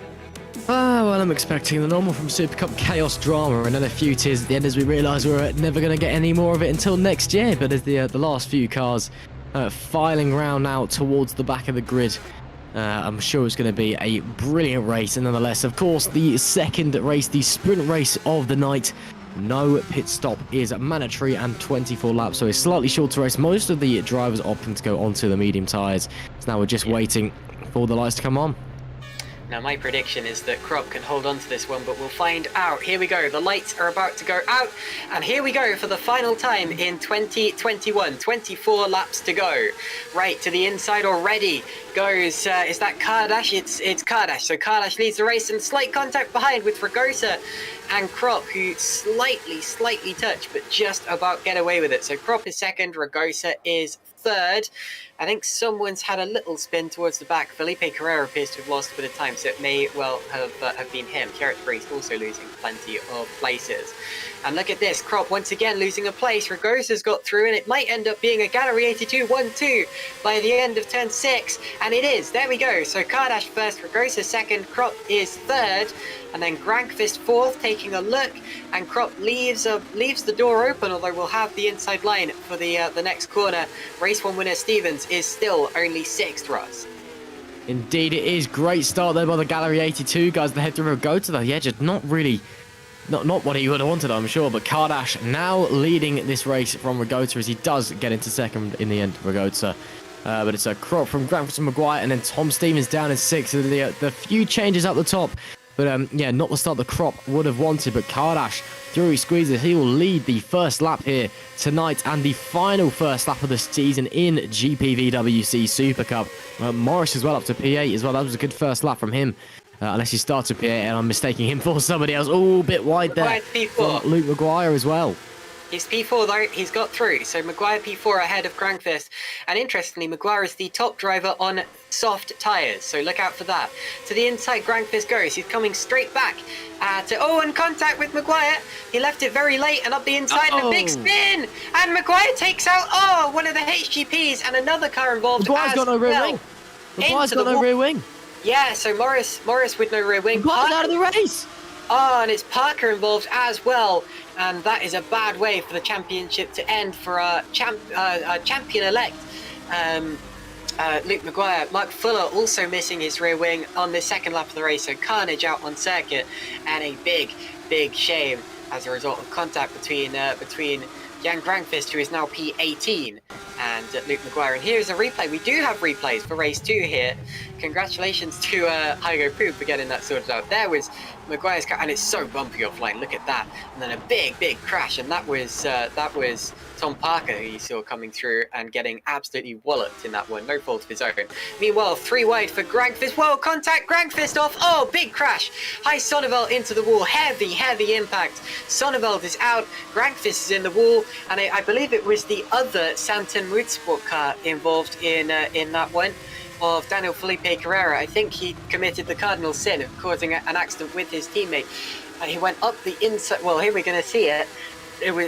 What you're going to see is that it's going to be 3 wide between Grangfist, Felipe Carrera, and Sonneveld, and they're all going to come together as there just wasn't enough road there, and a huge crash unfolded midway through Subido de Boxes. Ooh. Look at that one. Hard into the wall there for the pair of them. Unlucky. More drama here at the end of the first. Oh, and in turn 1, Sutton has come together with Stevens. So Stevens, our race 1 winner. Sorry, it's Morris. So Morris went around, and Sutton had nowhere to go. And Sutton has bounced up in the air and retired from the race. And Morris is now out as well. Carnage here. Indeed, what a crazy first few laps we're having here at Sao Paulo. On board there with Daniel Felipe Carrera on lap 1 with big damage immediately after that contact. And there is Isaac Morris. That's his accident, losing rear wing. That'll be a game over for him as well. Losing the rear wheel there. It does try and get it going again. Doubt he got very far without a rear wing and a rear wheel. So it's Kardash from Ragota from Crop. Trying to see where the front runners from the last race were. Looking down the order. Stevens is in 19th. Maguire's out. Who's the other one? Grangfist is out as well. It's absolutely been a hectic few laps here in race 2. There's going to be a few upsets, I think is the term I'd use. Members of the community, shall we say, tonight, as they are coming through. And Ragota currently just looking onto the back of Kardash, just waiting to see what he wants to do in the future. Mikhail Galka up to B4 though in the meanwhile. So as all the normal front runners looking like they're out of the race. Yes, and Galka is now the top driver on soft tyres. He started much further down the order, but due to the seas parting with those many accidents, he is now all the way up into 4th position and has a real shot at the podium today. Kardash and Ragota are going to go side by side down the start-finish straight this time around. The 2 Gallery 82 Motorsport cars. Ragota has the DRS. Dummies to the inside line, and it looks as if he's going to take the lead here. So Alexander Ragota takes the lead ahead of Damien Kardash. It's Moritz Kropp in 3rd behind, but that is the switch for the 2 Gallery 82 cars. Michal Galka, now the fastest car on track that last time around, unsurprisingly so, since he's got clean air and soft tyres. And in the background we've got Krjalinovic. Oh, big crash! Krjalinovic and Koenig. So both of those have now been into the wall at turn 3, and that was a lag spike. It was a lag spike for Krjalinovic. Put him inside Koenig's car. No fault of either of those drivers, and out of the race they go as well. Once again, the carnage continuing, and they are both out. So not many drivers remaining now. We've got 20 cars still on track out of the 27 that started, and we're only 5 laps into this race for us. This is a disaster. Oh my goodness, I mean, where do you even start? It's been a few laps, and is there even more going on? Yes, there is. Kenny Singleton's had a lag spike. So Singleton's now come together with Michal Galka into the S's. Galka resumes the road without a front wing, and Singleton, who had got up to P5, he'd done a great job to get up into P5, is now recovering to the pits as well. And that's a massive shame for Galka, because as I said, he was the fastest car on track, had soft tyres, had the whole race ahead of him, and he is now out. Well, he's not out of the race, he's into the pit. So who's the top driver on soft tyres now? It's Marko Frlic. So Frlic in 10th place is the top driver on soft tyres, because all of the other drivers who started on softs have been involved in accidents. Wow, I mean, I said it was going to be chaos at the start of this race. I didn't realise, actually, I thought it was just going to be a dramatic race. 6 laps in. I'm struggling to comprehend what's going on. I'm struggling to keep up on board with Damien Kardash even more. 10th there. He's just been passed by Furlich and only just holds 10th place. Wow. Oh my goodness me, even more drama here in the final race of the GPVWC Supercup season. And I'm generally just struggling to keep up with what's going on. It is absolutely incredible stuff out there as we are heading through. And, well, it is still Rogota from Kardash from Crop, your top three. Those three, obviously, the trio swapped around off of the grid. So it was originally Crop from Kardash from Rogota, if you remember correctly. Frelix up to 4th. Patton. Guts made 14 places. Furlix made 16 places. Scott Sovic, another big gainer, 13 places. Tom Parker's down 10. Obviously, we're seeing Maguire and Grankvist out of the race. Tom Stevens is down 9 as well. Oh, it's just pure chaos. We've lost 7 drivers, I think. 7 drivers. Yeah, another lag spike incident happened about 2 minutes ago. Menno Klunt was running 9th, and he lagged straight back into Massimiliano Riboli, causing Klunt to... Oh, he flipped over. And somehow he's managed to make it back to the pits, despite having been upside down. And now is down in P19. So 20 cars remaining. And the top 3 are pretty much the only drivers who have been unaffected by these incidents in this race.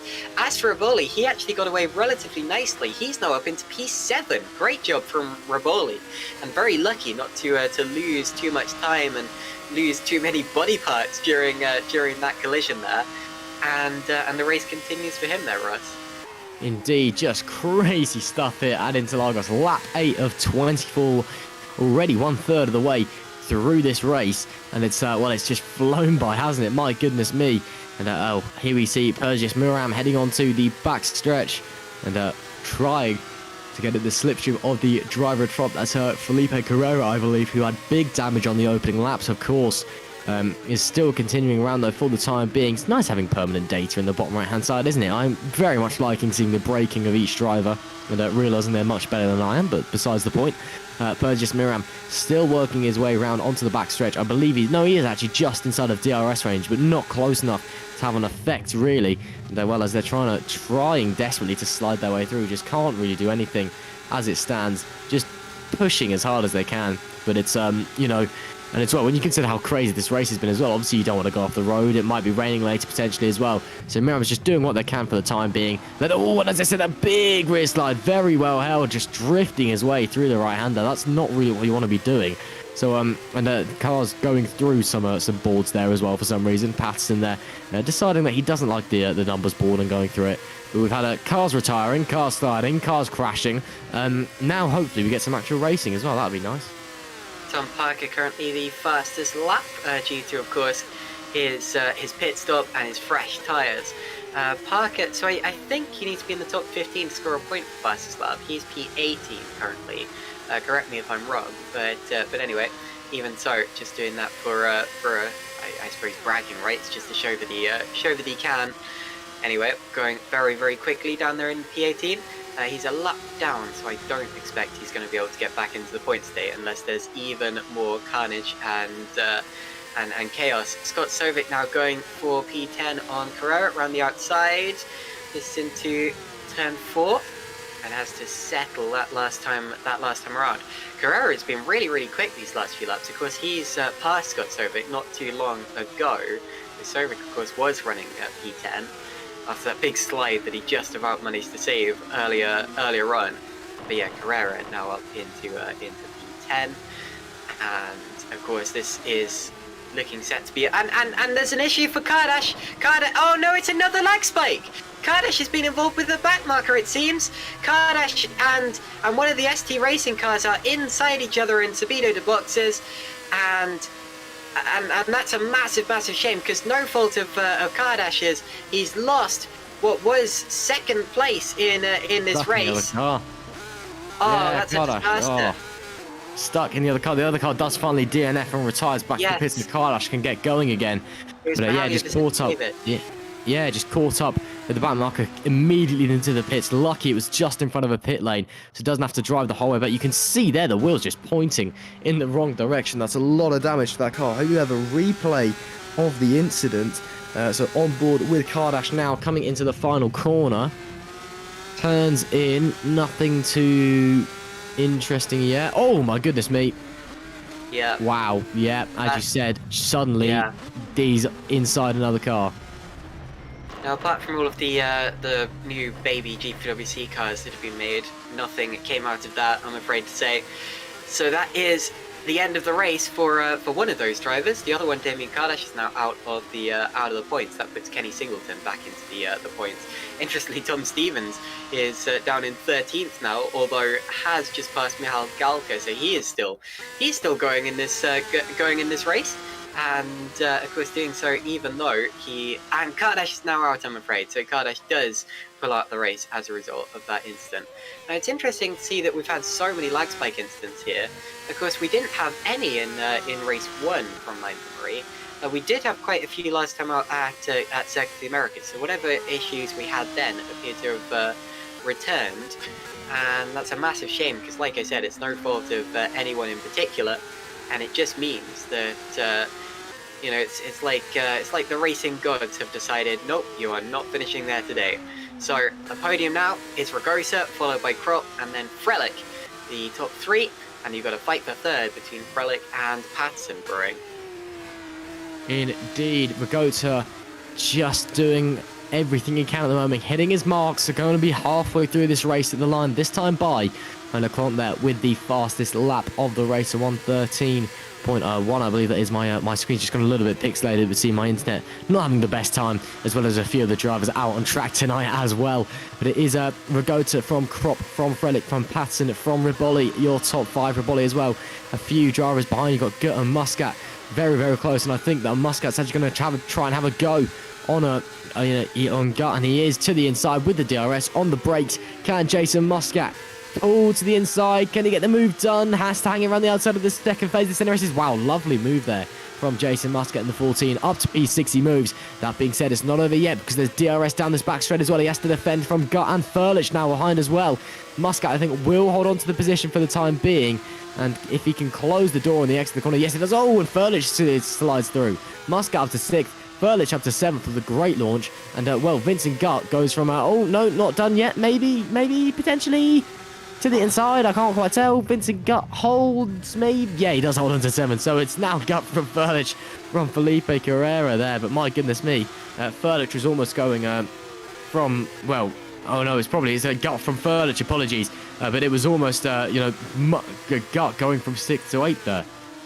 And look at that, Riboli up 16 places, Muscat up 16, Furlich up 17 places, top mover of the race so far in P8. That is amazing stuff, but it just shows how chaotic this race has been. Look at P3 now, we've got Frelich under attack from Patterson. This is the closest Patterson's been to the outside line. He goes, and it's all about the braking zone now, and it's all about turn 2 now, and it's Patterson. So Patterson does take P3 there in the Williams liveried car.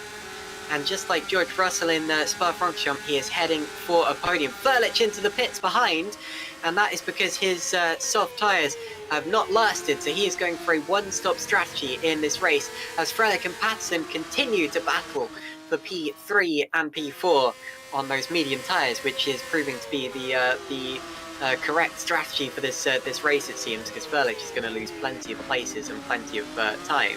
That is unless, of course, he can push super hard on those fresh softs and finish higher up the order from where he would otherwise have been. But I personally didn't think of Sao Paulo as being a particularly high tyre wear circuit, so I'm a little bit surprised to see anyone going for a stop in race 2 here. Yeah, I'd be surprised unless maybe some of the softer runners that we saw running on the soft tyres, if they can't quite make the end, I'd be surprised if they're trying to eke it out 24 laps on a set of soft tyres. It's a long way. There goes Patterson crossing the line now. Frelich is right behind him but can't make the move just yet. Heading into turn 1. Muscat through into 5th. So Muscat up the inside of Riboli and goes through. And that now means, of course, that Muscat is up 17 positions from his starting place. And Riboli himself is up 15. But Muscat there just an absolute masterclass here after an unfortunate race 1. Down into turn 4 they go.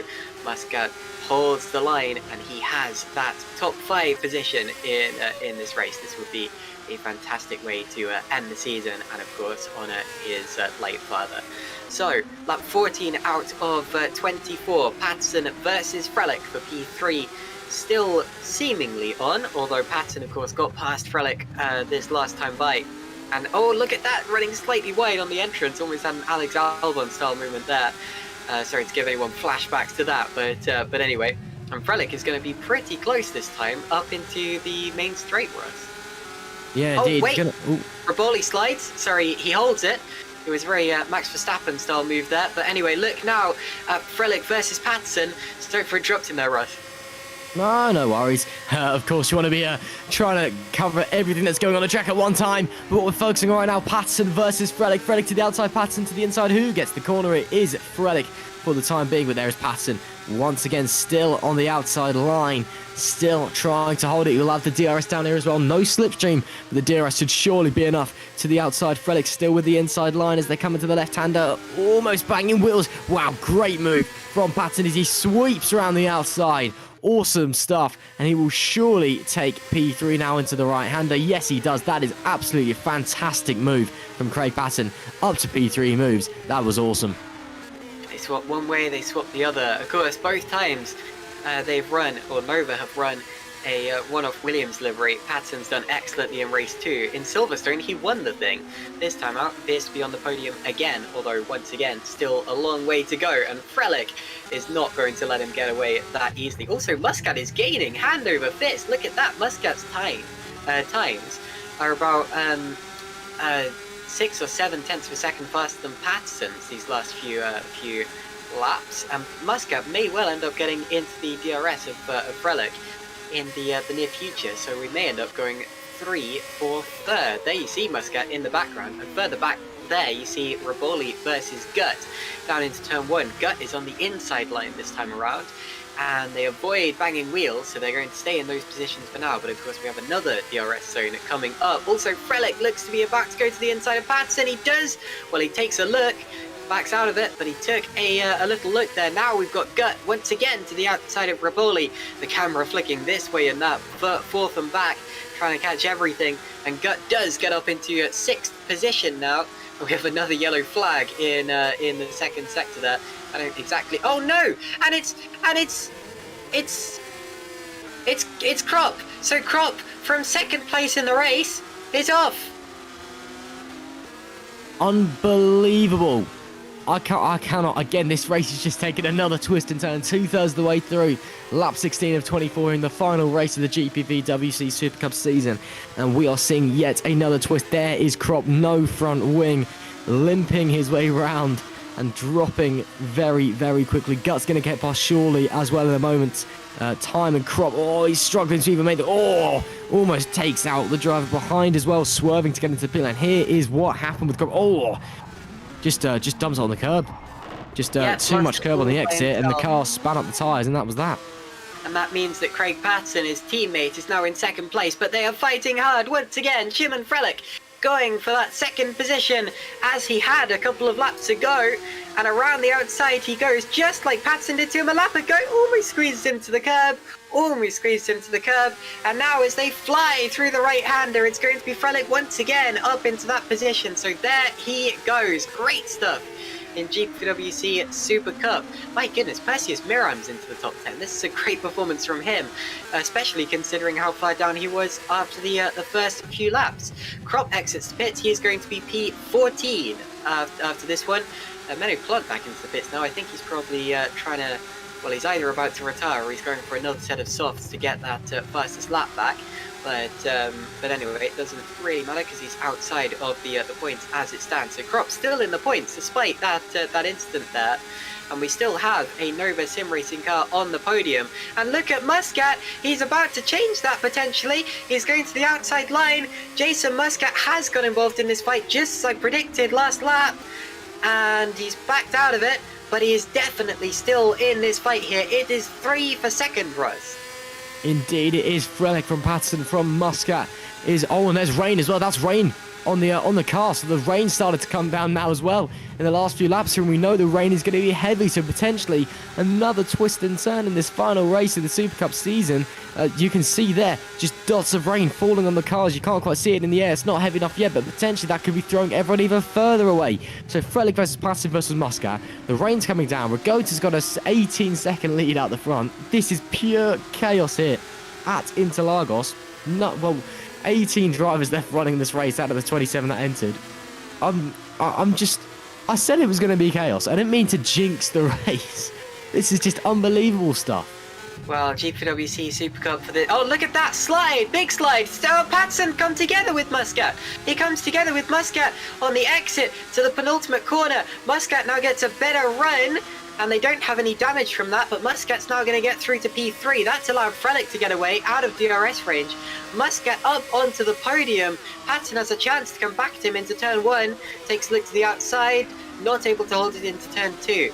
As I said, GPWC Super Cup for this year may be ending, but it is going out kicking and screaming. Indeed, he is. Patterson will have the DRS down here, but it's the rain is falling harder and harder, you can tell already. And, well, these guys are going to start to struggle out here pretty soon, I imagine. Lap 19 to 24, all over the curb. Here's a replay of the incident, I'm sure, what happened. Yep, on board with Patterson just coming into the final. Oh, just lose it on the entry. Wow, very weird incident. Just turns in and it goes. That's really bizarre. Well, it's very similar to what happened to his teammate Moritz Kropp, because he was on the curb at the time as he began to turn and brake. And the car just went, nope, sorry, can't do that. Just like it did with Kropp. Admittedly, of course, it was a left-hander rather than a right-hander in Patterson's case, but that really doesn't make much difference. It just seems the car is a little unstable over the curbs when you try to turn in for a corner like that. But anyway, there's Ragosa. He's now leading by 18 seconds. Wow, this is crazy stuff. We've barely even seen him getting away like that. But of course, at first he was leading from Kardash, and then Kardash retired. Then he was leading from Kropp, and then Kropp went into the wall. And now he's got 18 seconds of an advantage. Yeah, indeed. Unbelievable stuff. This race has just been absolutely crazy as we're heading through. Now, you can see Muscat, 19 positions gained. Just insane stuff from the number 14 driver. And you can, oh wow, look at that. The rain has really started to come down now. That was very nervous through that corner there, through turn 4 from Jason Muscat. And yeah, it's going to be very, very tricky. I would not be surprised if we do start to see a few drivers jump in for intermediates at the end of this race, because the rain, it is starting to fall, and it's starting to fall hard as we're closing in on the latter few laps of the GPVWC season. And boy oh boy, is it giving us one last twist and turn to enjoy over the last remaining laps. Oh, a big wobble there as well, struggling to get the power down on the rear Muscat. Oh, you know, those medium tyres are just not going to be enjoying the race. What's with another slide onto the way into the corner? Yeah, it's just going to get worse from here. Over the last 3 laps, cast your mind back a few weeks to the Russian Grand Prix, if you will. I get the feeling we might have a bit of a similar situation here. You're going to need to come in for inters just for the last few laps, because the rain is going to start to come down. Oh my goodness. Okay, well, keep your eyes peeled on the track here. We've got 3 laps to go after this one. We're on lap 21. We've got lap 22, 3 and 4 to go, because that is how numbers work.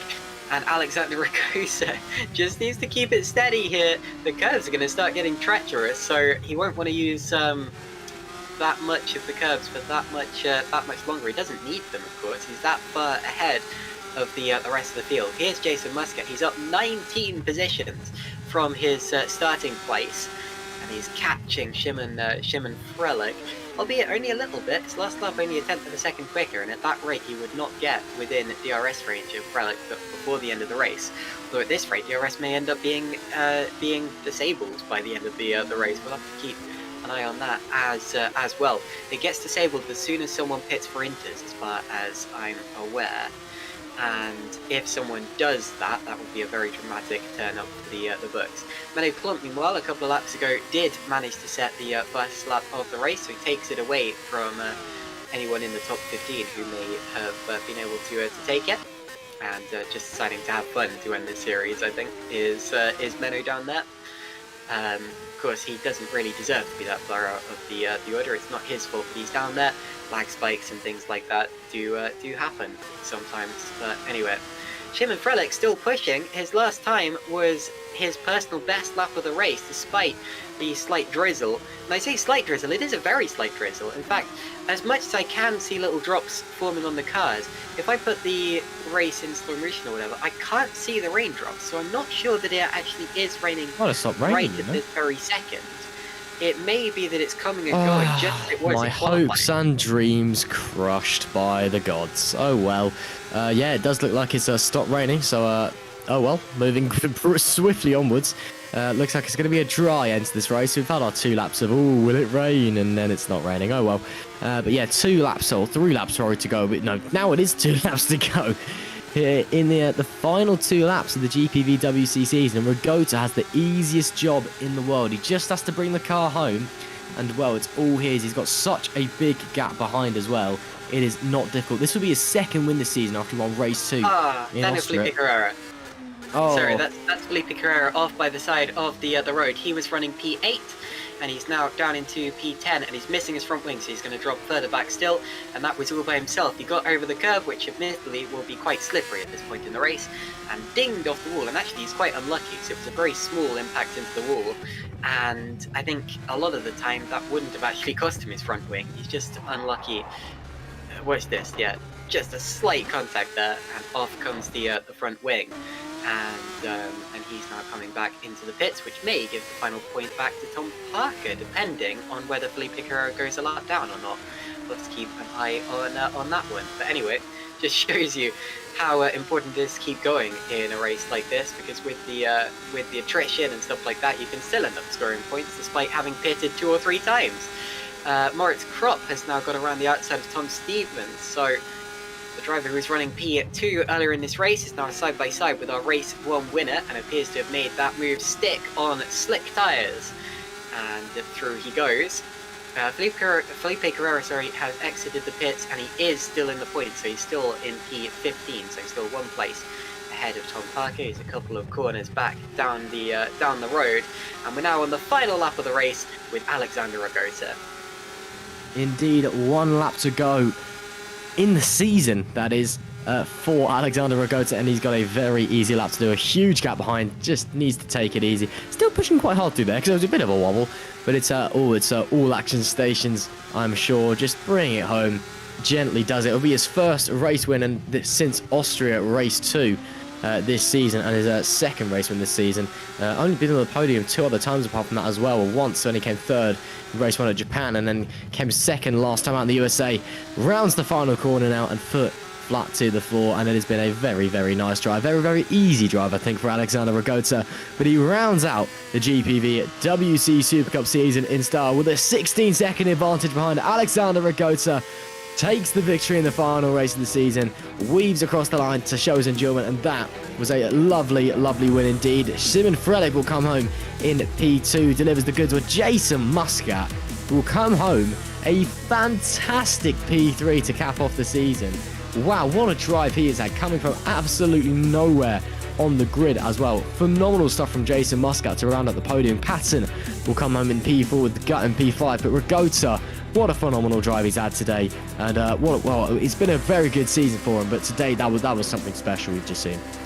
Absolutely, up 19 places with Jason Muscat, and of course wearing that special livery in commemoration of his father. So P3 there for Jason Muscat in the end, then Patterson, Gert, Raboli, Sobek, De Vries, and then Miram. Marco Furlich has just crossed the line in P10. Moritz Kropp claimed the fastest lap on that last lap of the race there, and we'll get a point for that for his troubles, although he'll be kicking himself if he lost P2 earlier on. Tom Stevens, race 1 winner, could only manage 12th, and it was Michal Galka who appears to have flipped over the barriers after the finish, although of course he won't be needing that car again. Kenneth Singleton will be P14, or Kenny as he likes to be known, and then Daniel Felipe Carrera will be P15 with the final points take position.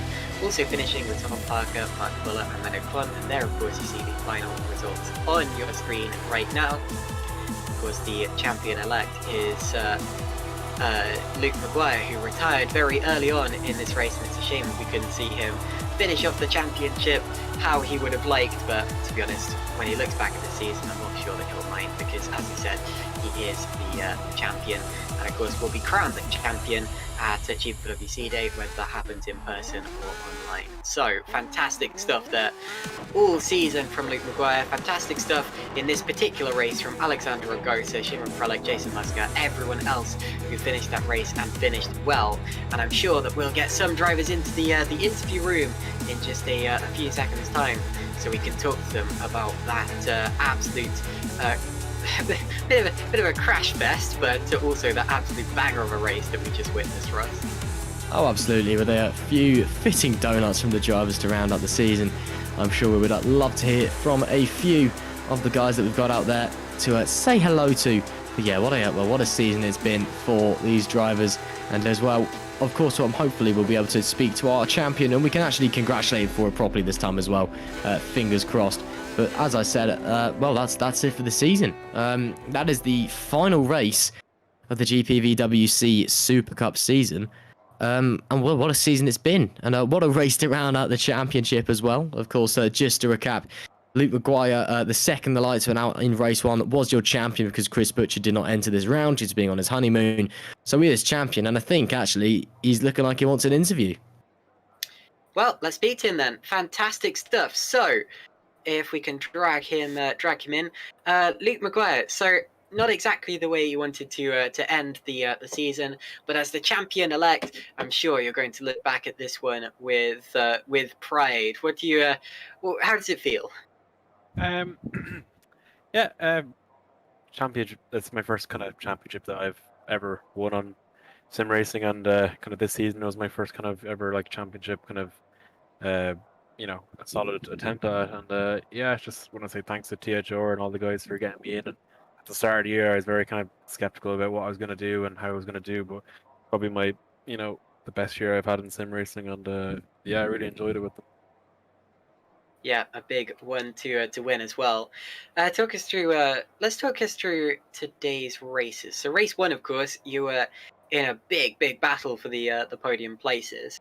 Ended up going your way in the end. Yeah, I was on holidays the last 2 weeks, and I flew in last night at 1 o'clock in the morning.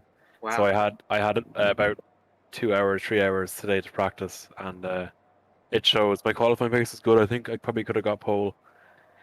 But the race pace was good at the start, but I think my tire wear just haven't had the chance to do any race stints to manage it. So I was kind of nowhere in that sense. But on the mediums I felt very quick. So after the pit stops, I felt quite quick. I felt like if I stopped a lap earlier, I probably could have been with Tom at the end.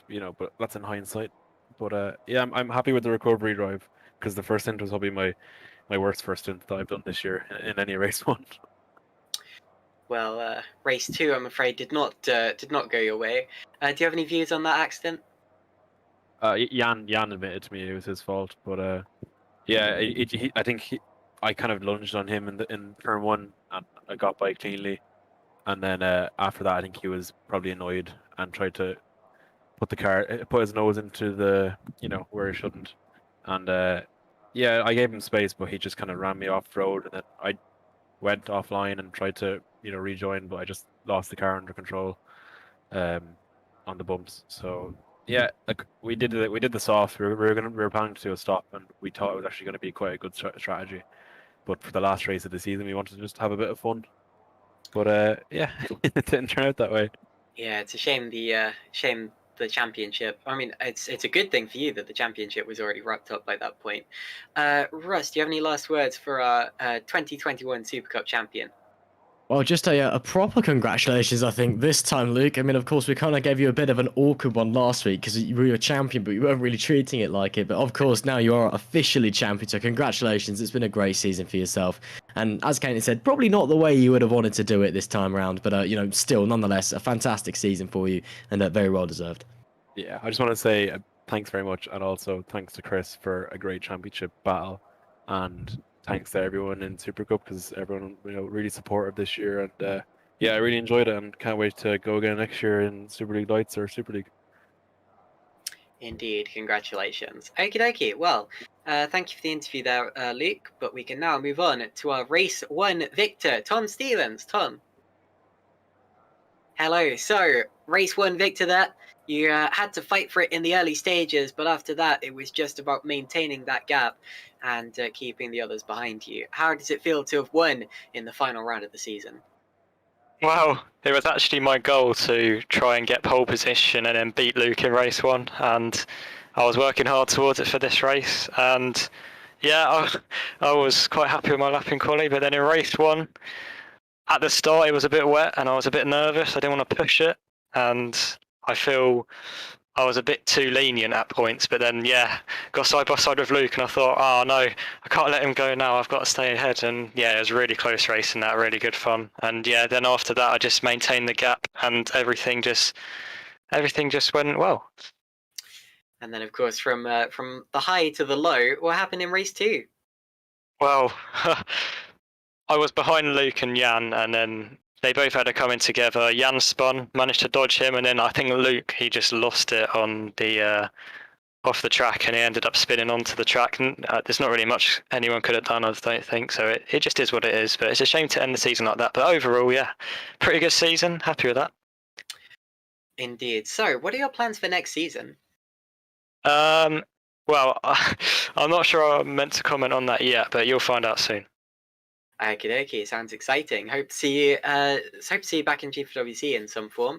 Hopefully higher up. But anyway, congratulations, and we'll see you next time. Thank you very much.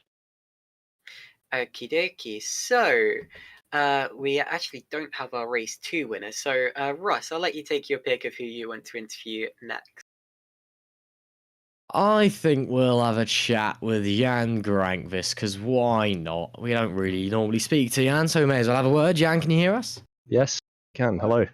Hello. Well, that was an interesting turn of events in race 2, but a very solid race 1 for you. How was the final round of the season?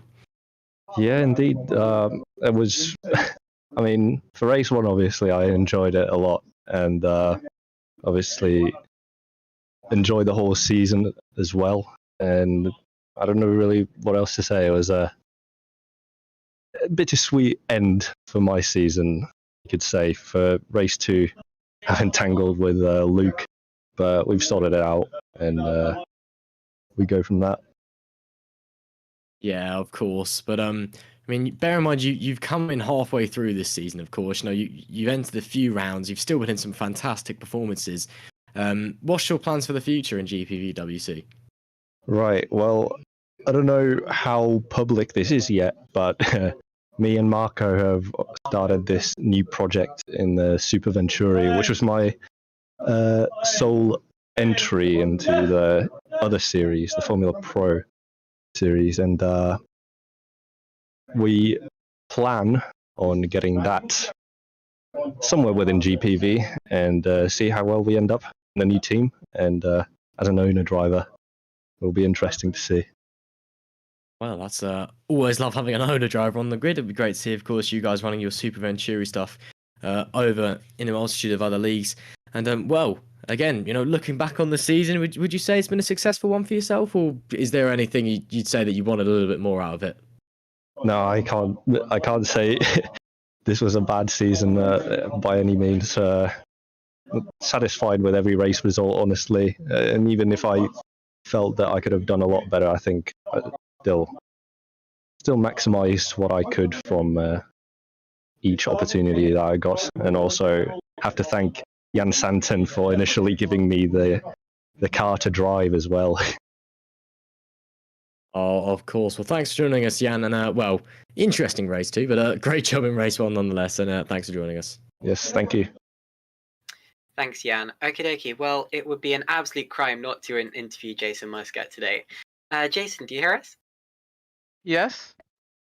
Okie dokie. So, P3 in race 2, 19 positions gained. That was fantastic, and it must have been an emotional one for you. How do you feel? I'm delighted, very happy. After the result in race 1, I thought it was going to be very difficult to get any points in race 2.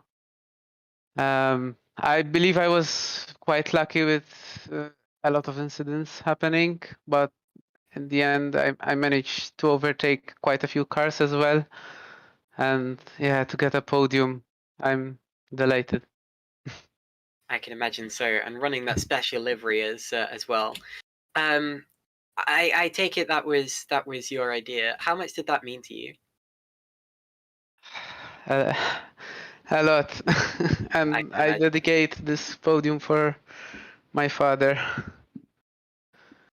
Yeah, I'm sorry to have to ask the difficult questions there, but you did an excellent job, and of course making up for race one there as well. Do you have any plans set in stone for next season? Not yet. We'll wait a bit and start thinking about it in January next year.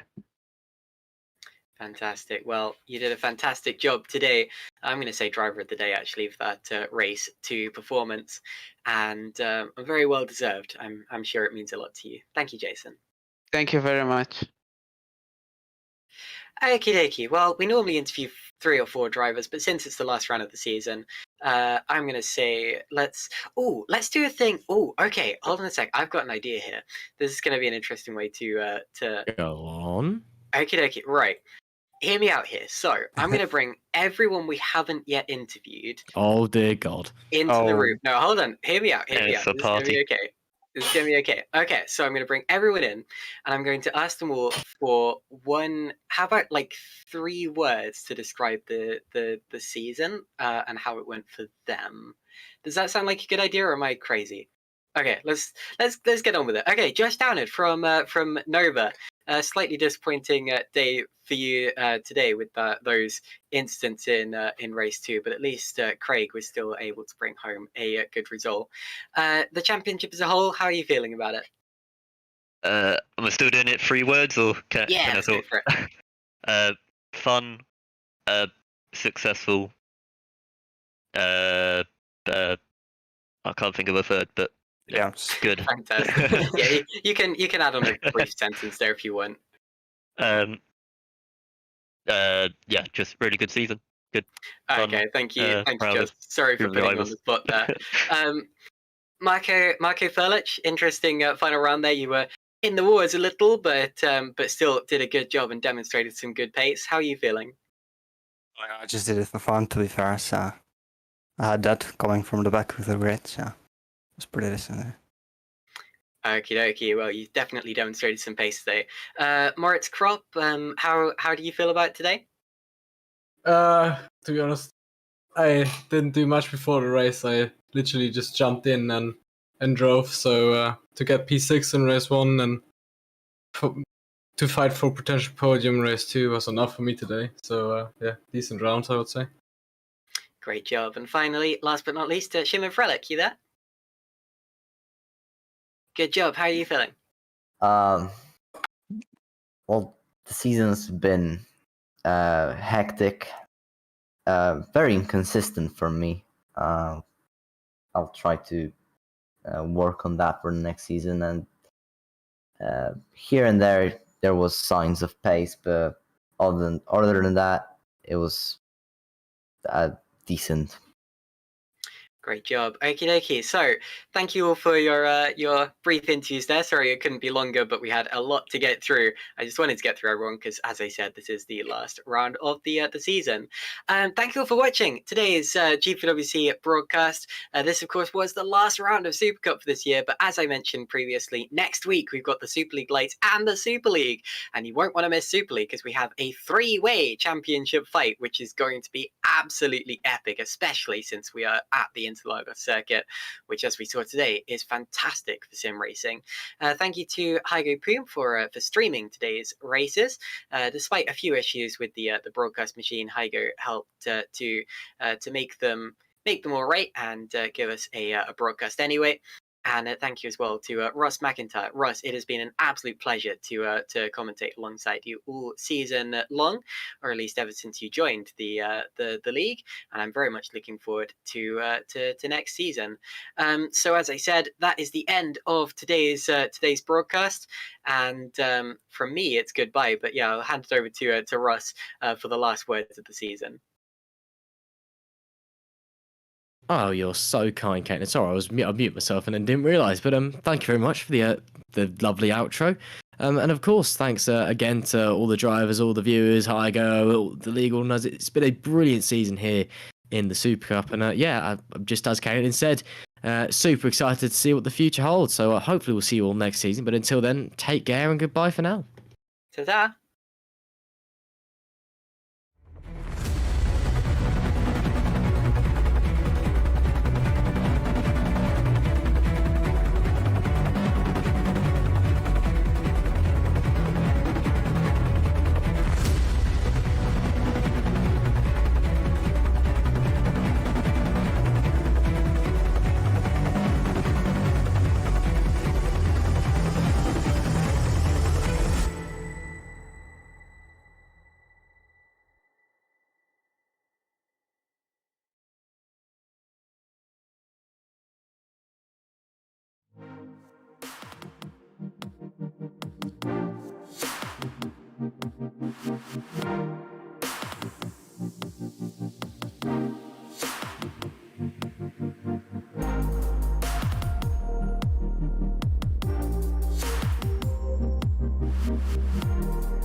Thank you.